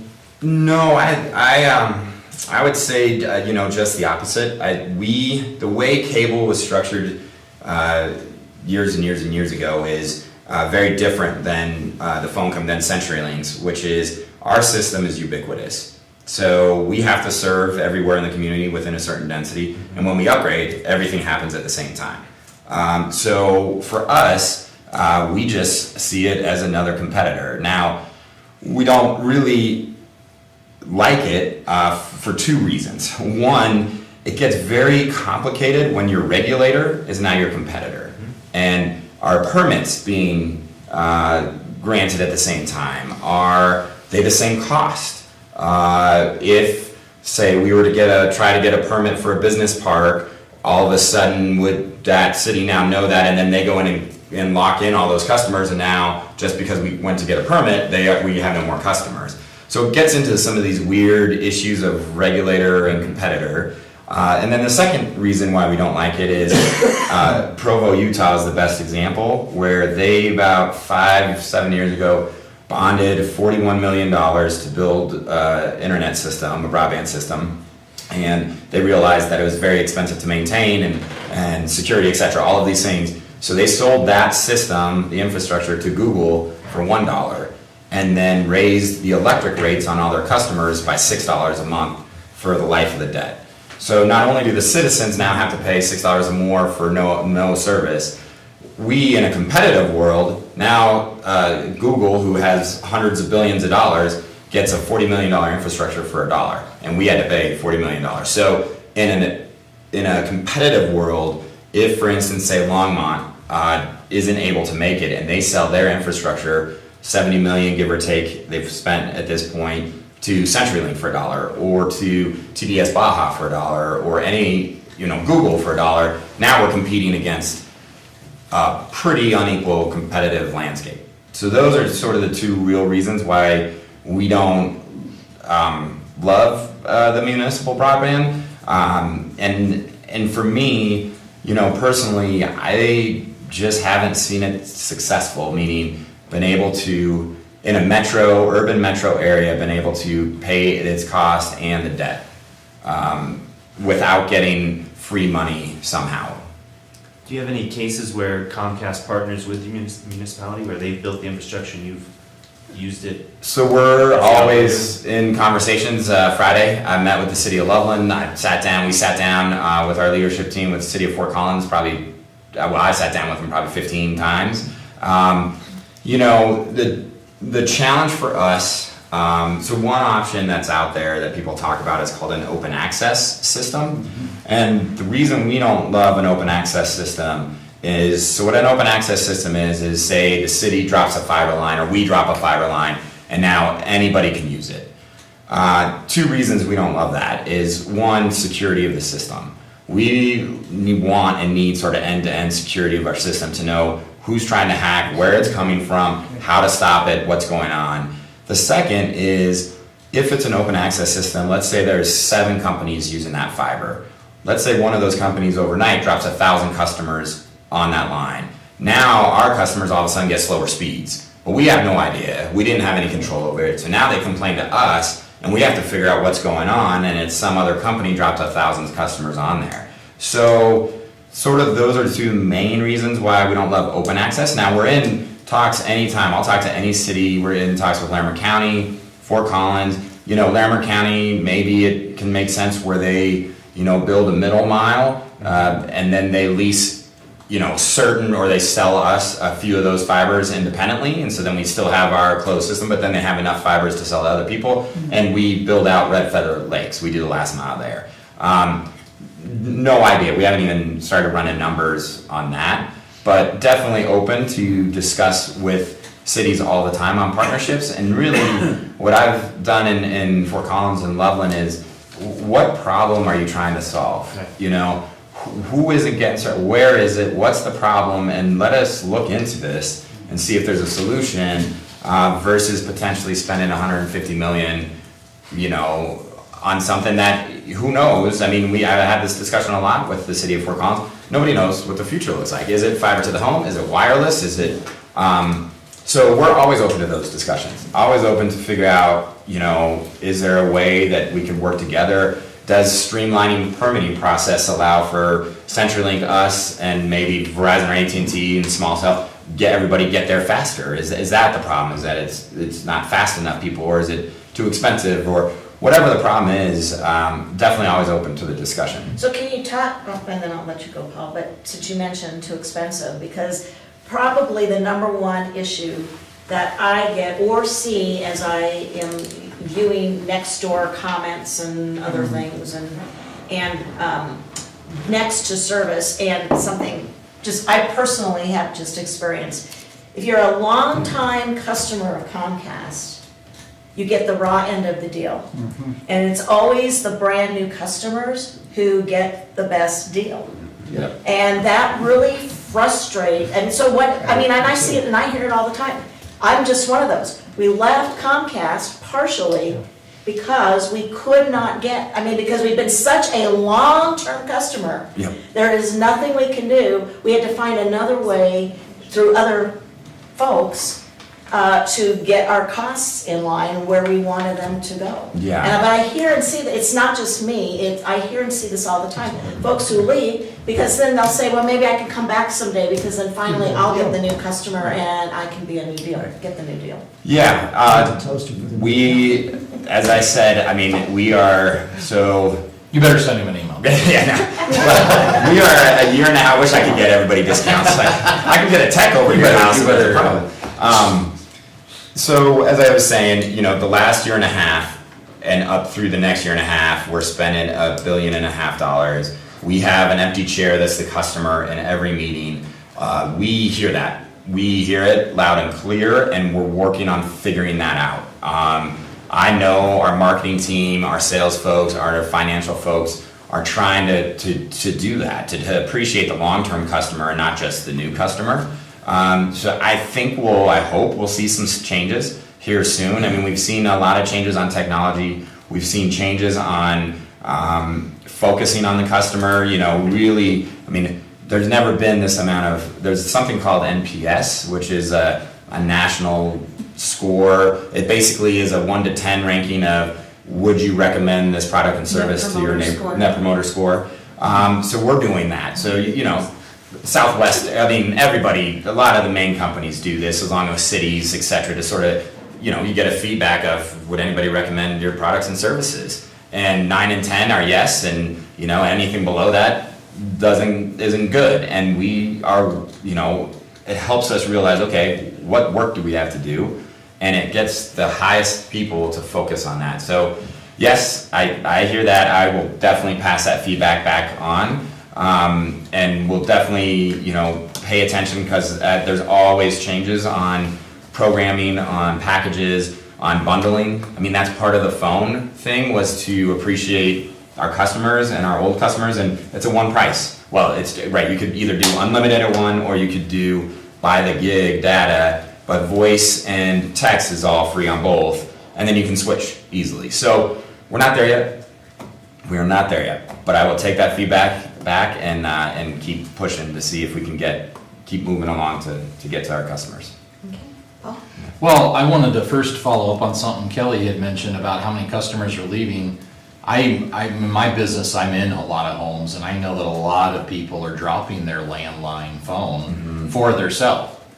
So when it comes back to, now granted, the franchise fee may not help with voice or may not be involved on that side of things, but I gotta think that that's hurting every home phone provider, is that they go, forget the bundling, I'm just gonna take the internet and the TV and forget the home phone. I'll lose the bundling discount, but I'm not paying for the phone when I'm not, Yeah, no, and that's part of why sort of our home security as well as our mobile products. So there's different ways now we're bundling, and just coming out with new packages where maybe it won't be the home phone as part of like a bundle. You can do a 2 bundle or a 3 bundle, and it's not the home phone anymore. It's home security, mobile phone, video, that kind of thing. But yeah, I mean, realistically, if you look at the numbers from Wall Street, I mean, the home phone is getting cut way faster than sort of anything else. The second question I had was, once you go high def, you don't go back to watching regular channels. I never watch Channel 8 because it's not, I mean, it's just, it's at the bottom of the dial right now. Right. Where everything we watch is in the 600 range. Right. And is there any chance, maybe with a new franchise agreement or whatever, to make Channel 8 in a high def? I mean, because we broadcast in high def, or we record in high def, or We actually have the camera equipment now. we have the camera equipment now and everything else. Is there a way to make that an option if somebody's always, because I literally go to 652 or something and I start looking down from there. Right. I mean, maybe I'm not alone. No, I start looking down from there. Yeah. Keep that note for our negotiation. Yeah, I mean, yes, definitely. I just didn't even know if it was an option. Oh yeah, no, I mean, I think it's so in the negotiation, the way the negotiation goes is, ideally, nobody's super happy at the end, but that's why it's a good negotiation, because the city gets stuff, the company gets stuff, and everybody, We're both happy at the you're end. both happy in that sense, right? Like, you don't get everything you want, we don't get everything we want. So it comes down to community needs and interests. If there's a demand, we can do, one high def, channel, government, channel 8, and the way we do it is we, same with right now, SDV, we give the space and the availability, but we don't control any of the programming, we don't control Sure. any of this. You got, I just meant so that it was, people Yeah. could see that and I always think it's, I wanna say, is it 888? I don't know, if you go to, I can find out whatever it is in Aurora or Denver, Fort Collins, Longmont, it should be the same HD channel all the way. Like, so if you're in Fort Collins, you'll see their HD, you'll see their town hall, and if you're here, you'd see yours. Right. But it's on the same number, so if you're traveling around, you just have to, it's like channel 8, so you remember it and it The doesn't. third question is, I am a Comcast business subscriber as well. You don't even want to know how much money I spend between my personal and business Comcast every month. Yeah. And I've talked to the board before about what the business side of things, which frankly is about double for about half the download speed and everything else. I mean, I have, at my office, I have, 50 meg down, I think, and 3 up or something. It was a couple of years ago that I signed my 3-year contract. Okay. And so I can't remember the numbers, but I think it's 50 down and 3 up or whatever. And I may be off on that, but I'm spending over $200 a month, and basically it's just internet. And I don't know, I mean, we can continue to discuss, I would love, please send me an email, because I'll get our business guy in touch with us so we can all 3 sit down and look at it, but I do know, I just wanted to speak to the business Yeah, so on the side of business side- things, because obviously the rates, like you were talking about earlier, if we have so many business customers that are obviously paying a lot more per well, and service, et cetera. there's something that I don't fully understand, because I'm not a tech person and I need to understand better, but on the business end, you can get like more of your own line versus, so it's not on the public internet space. So you pay more sometimes because your access is more direct into, and it's not gonna slow down at all. Let's say if 5 o'clock rolls around and everybody jumps on, or noon hits, or whatever it is. you end up having a bit of an And that's independent line. probably true, and that's probably true. And then there's SLAs, there's certain agreements there's benefits that business customers get that a normal We have residential. our own response technical team and Right, everything else too. and stuff like that. But definitely let's talk about, because let's make sure your system, you're in the right package for what you need, as well as we can have our techs check and make sure there isn't a problem, on the I'm not lines complaining coming about in. service necessarily. Okay. No, It's yeah, the pricing that's structure. right, yeah. Because to be honest, I keep getting stuff about every other day in the mail. Call us to see if there's better pricing out there. And I'm thinking, wait, I signed a 3-year contract 2 years ago. And so it's all about, you think it's this, let's make a deal. Similar to, Yeah. where you think maybe I am getting screwed and I need to call up and maybe prices have dipped, or I can get some new incentive if I'm willing to, sign another 2 or 3-year contract. So. And there are people way smarter than me dealing with this stuff and hearing this feedback, obviously, because it's online, we know it, and I'm hopeful. You seem pretty smart though, so I don't know. We're working on it. We're getting better. I mean, the easiest example is this mobile product, right? A new product comes out, and it's just flat rate. I mean, it's just, so that was a great win for me. I was super excited about that because we're not messing around, with packages and different ups and downs. And so I think we're hearing it now.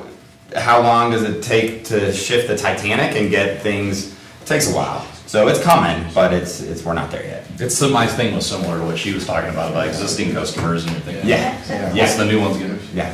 This gets to the thing that's on my mind, economic development, job growth. Mm-hmm. Does a community that has its own broadband system have an advantage over us? Because they can provide more speed at a lower cost to businesses than we can. That's the issue that I'm thinking about. So- That's not something we can answer tonight, I know. Right. What I would ask that you do is go look at the cost for a business in those municipal Right. broadband places, because it's not the $50, that's a residential product. Right. So look at the cost. So for us, we believe we're highly competitive in the business pricing space.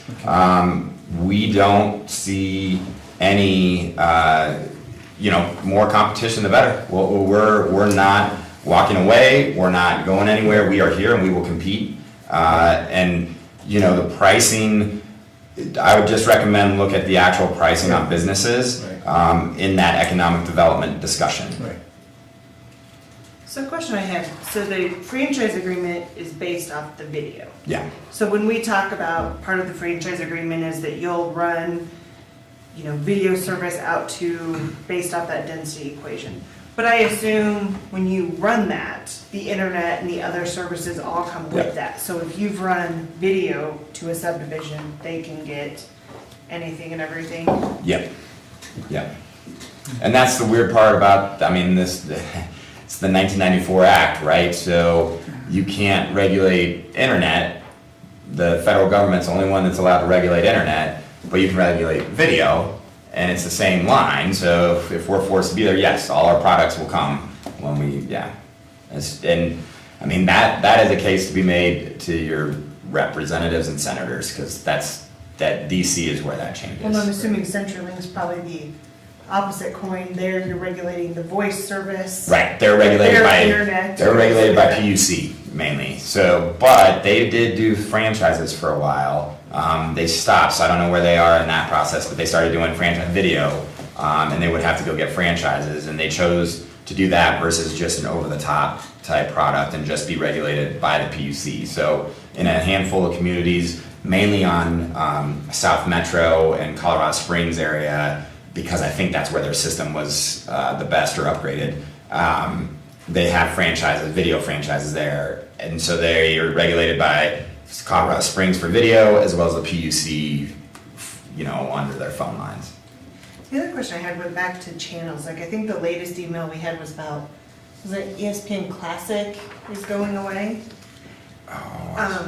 Which I couldn't care less about that one Right. personally. But how does a channel like that, when you talk about it being about viewership and the space it takes up, compare to like the 47 shopping channels that I get whether I want them or not? kind of Right, thing? and that's where I think these channels end up going away, because there just isn't viewership on a national. A lot of this is not The channels you get in Windsor are the same that you get in Fort Collins, the same you get in Denver, the same you get in Summit County for the vast majority. I mean, the PEG channels are different, but the package, those channels are almost all identical. And so it becomes more of national contract disputes. I mean, I don't know if anybody was watching the Bronco game, saw but that, yeah. Dish, you know, there you, or is it Dish or DirecTV? There was a- Yeah, Dish. Yeah. They're in the contract dispute right now with. Right. So what happens that I've learned about that, no idea about this, but you know, CBS says you need to pay us X amount of money to distribute CBS. And if you don't, then we're just going to walk away from you, and 30 million customers can't get CBS. And they both you know, Comcast or Direct and the programmers have this fight every couple years at the end of their contract of, oh, ESPN got paid X amount, we're CBS, we need to get paid that amount. I mean, so that's what you're seeing, and some of that, and then that's one area, and then the other areas, there's just, I mean, all these people that watch all the numbers and all the stats and how many people watch what shows, and like, for whatever reason, the 7th home shopping network is more popular than the 6th ESPN one or this 5th Disney one. I mean, if there's a specific one I can look into and you know, ping corporate to ask what happened to that So is channel. it just kind of one of those, because the shopping channels are probably willing to pay you to distribute them instead of you paying them to distribute it? It's probably a combination of everything. Okay. I would say it's all of the above. And I mean, it's probably relationships, it's ownership, right? I mean, some these content that don't own, you know, CBS doesn't just own one station, they own, you know, 30, 40, 50. So it's a combination of all of that, I think. But I'm not privy to those. They don't allow me to do that negotiation, so. But I can find out. I mean, if there's a specific thing, always call me or email me, and then I can send that internally and try to figure out that answer for you. Okay. Or your constituent, whoever it is. And please, if you ever have constituent issues or things, feel free to send them my way. Glenn Walker, who Kelly has dealt with a lot, he's our manager, and he's been with Comcast 17 years. He knows everything and anything of how to navigate the system. So we're happy to help. Okay. Appreciate it. Well, Great, thank you guys very much. Thank you. And yeah, if you do, always, if you have any questions, please feel free. Our last item this evening before we move into executive session is future meeting schedules. Future meetings. So next week, we are meeting with the Board of Adjustment. They'll be here next week. I understand they have worked on, there might be some information packet, I do not know, but I've understood they've worked on some trends, like you asked, to see what they're seeing and have a very good conversation with you. And then we just also added, we don't know if that's gonna go for an hour with that group, and if not, we'd like to talk to you about the Thornton IGA. Get that back on, Sue John. Thank you very much. Thank you. And the pipeline discussion, that's the IGA that was stimulated with the Excel substation. Yeah. Excuse me. And then, Ian, can you talk about UTV? He's calling me audible.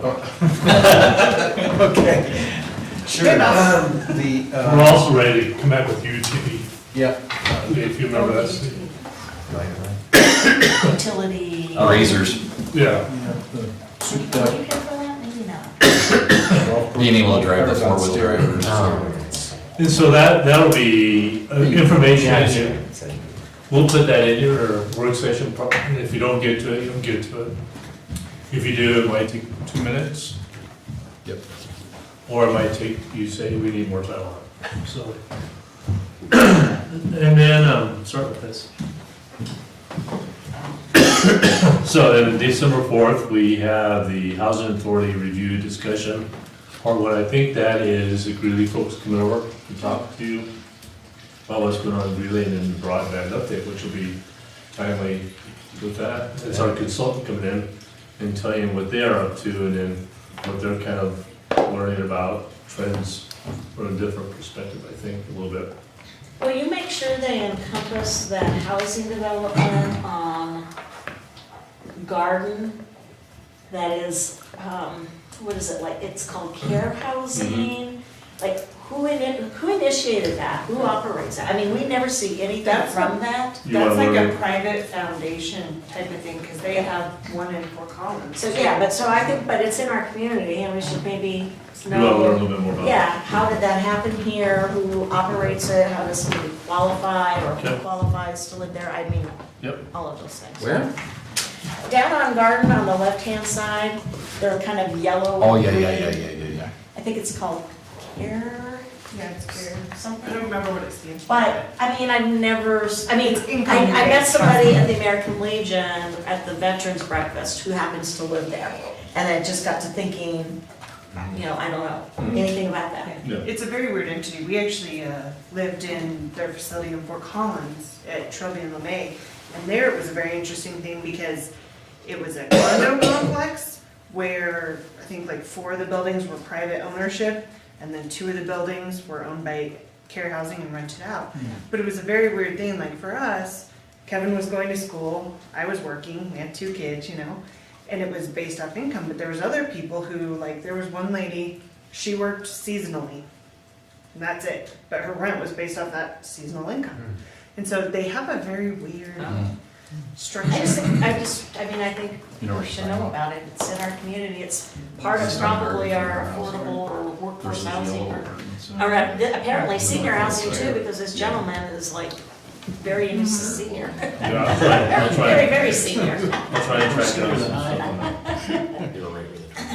And then that night also is your special meeting, we're asking to do second reading. Next Monday night, you're gonna have the first reading of the refinance for the loan with Chase. We need to turn around and quickly adopt that to close on it in time. And so we've asked you to hold a quick special meeting on December 4th reading of the second reading of the ordinance to get that done if you're so inclined. And you'll learn more about that next Monday night. We talked through all of that today, we're ready to go on Monday the 27th for first reading. And December 11th, just briefly, that's our normal informal, but we've also decided, since we're getting close to the year and we've got this kind of housing discussion, we'll bring in, I believe, that's the segment where we're bringing in the gentleman from Loveland who manages the housing authority. And I don't know which one, if that's the 4th or the 11th, but Greeley's one, and then the other one's the housing authority folks. Also that night, Miles will not be here, and you saw that That's for sure. That's for sure, no. And I did do a reach, Yeah. and the response was they would prefer to keep it on.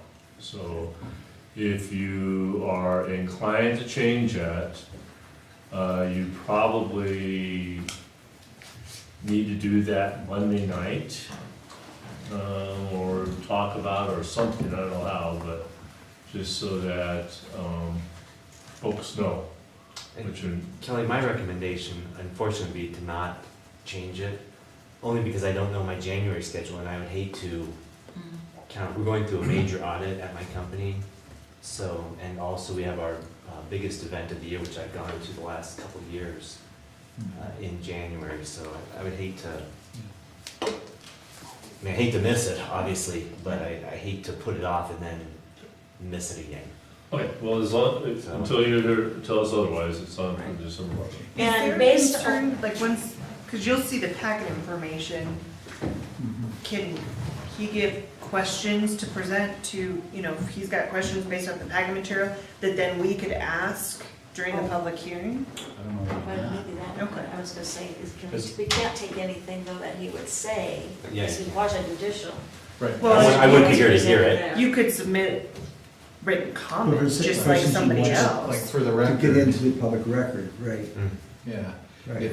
if, you can ask questions on the record to make certain that the record is complete. And that may mean stuff that you thought about outside of the public hearing, as long as your decision is made based on the evidence presented that night, you're okay. As long as you don't express a predisposition by asking these questions, you're okay. And based on what I saw the other night, I would like to make sure we have a police officer there that day. Mhm. He was off for the hunting trip instead of like, oh, sorry, So, but he will be there. I spoke with someone who was at that meeting who said that she thought you handled it very well. Yes. so. And I thought you did too, Christie. That kind of wraps up, then we December 18th, you have your dinner meeting out at the Budweiser Event Center with our county officials, municipalities, and that's kind of the end of the year. And so who, am I part of the meeting on the 18th or? No. Okay, okay. It's just managers and boards. I am just letting everybody know, the night of the 18th, I plan on being there at 5 when it starts. My son his whole hockey team, for better or worse, there's gonna be a lot of little kids on the ice at the BEC that night. From 5:45 to 6:30, my son is on the ice, getting to practice on the ice, the Eagles. I mean, this is big thing. So at 5:45, I might slip out or whatever. We're across the parking lot over where we had the like I banquet think we're last up, year or I something. think last year we did it up in the dining Upstairs. room. Oh, is that where we, okay. Well, I might just have to go out to the edge or something to go down and watch, because he's gonna be, If you're gonna talk to me, you gotta do it by the I'm gonna go window. with you. but I'm only letting you know just because like, I'm gonna have conflicting interests that night. I wanna be a part of that meeting, but for about 45 minutes of that thing, I might go down and watch him play, so. Cool. Want to go into your special meeting? I'll make it- Can we take maybe a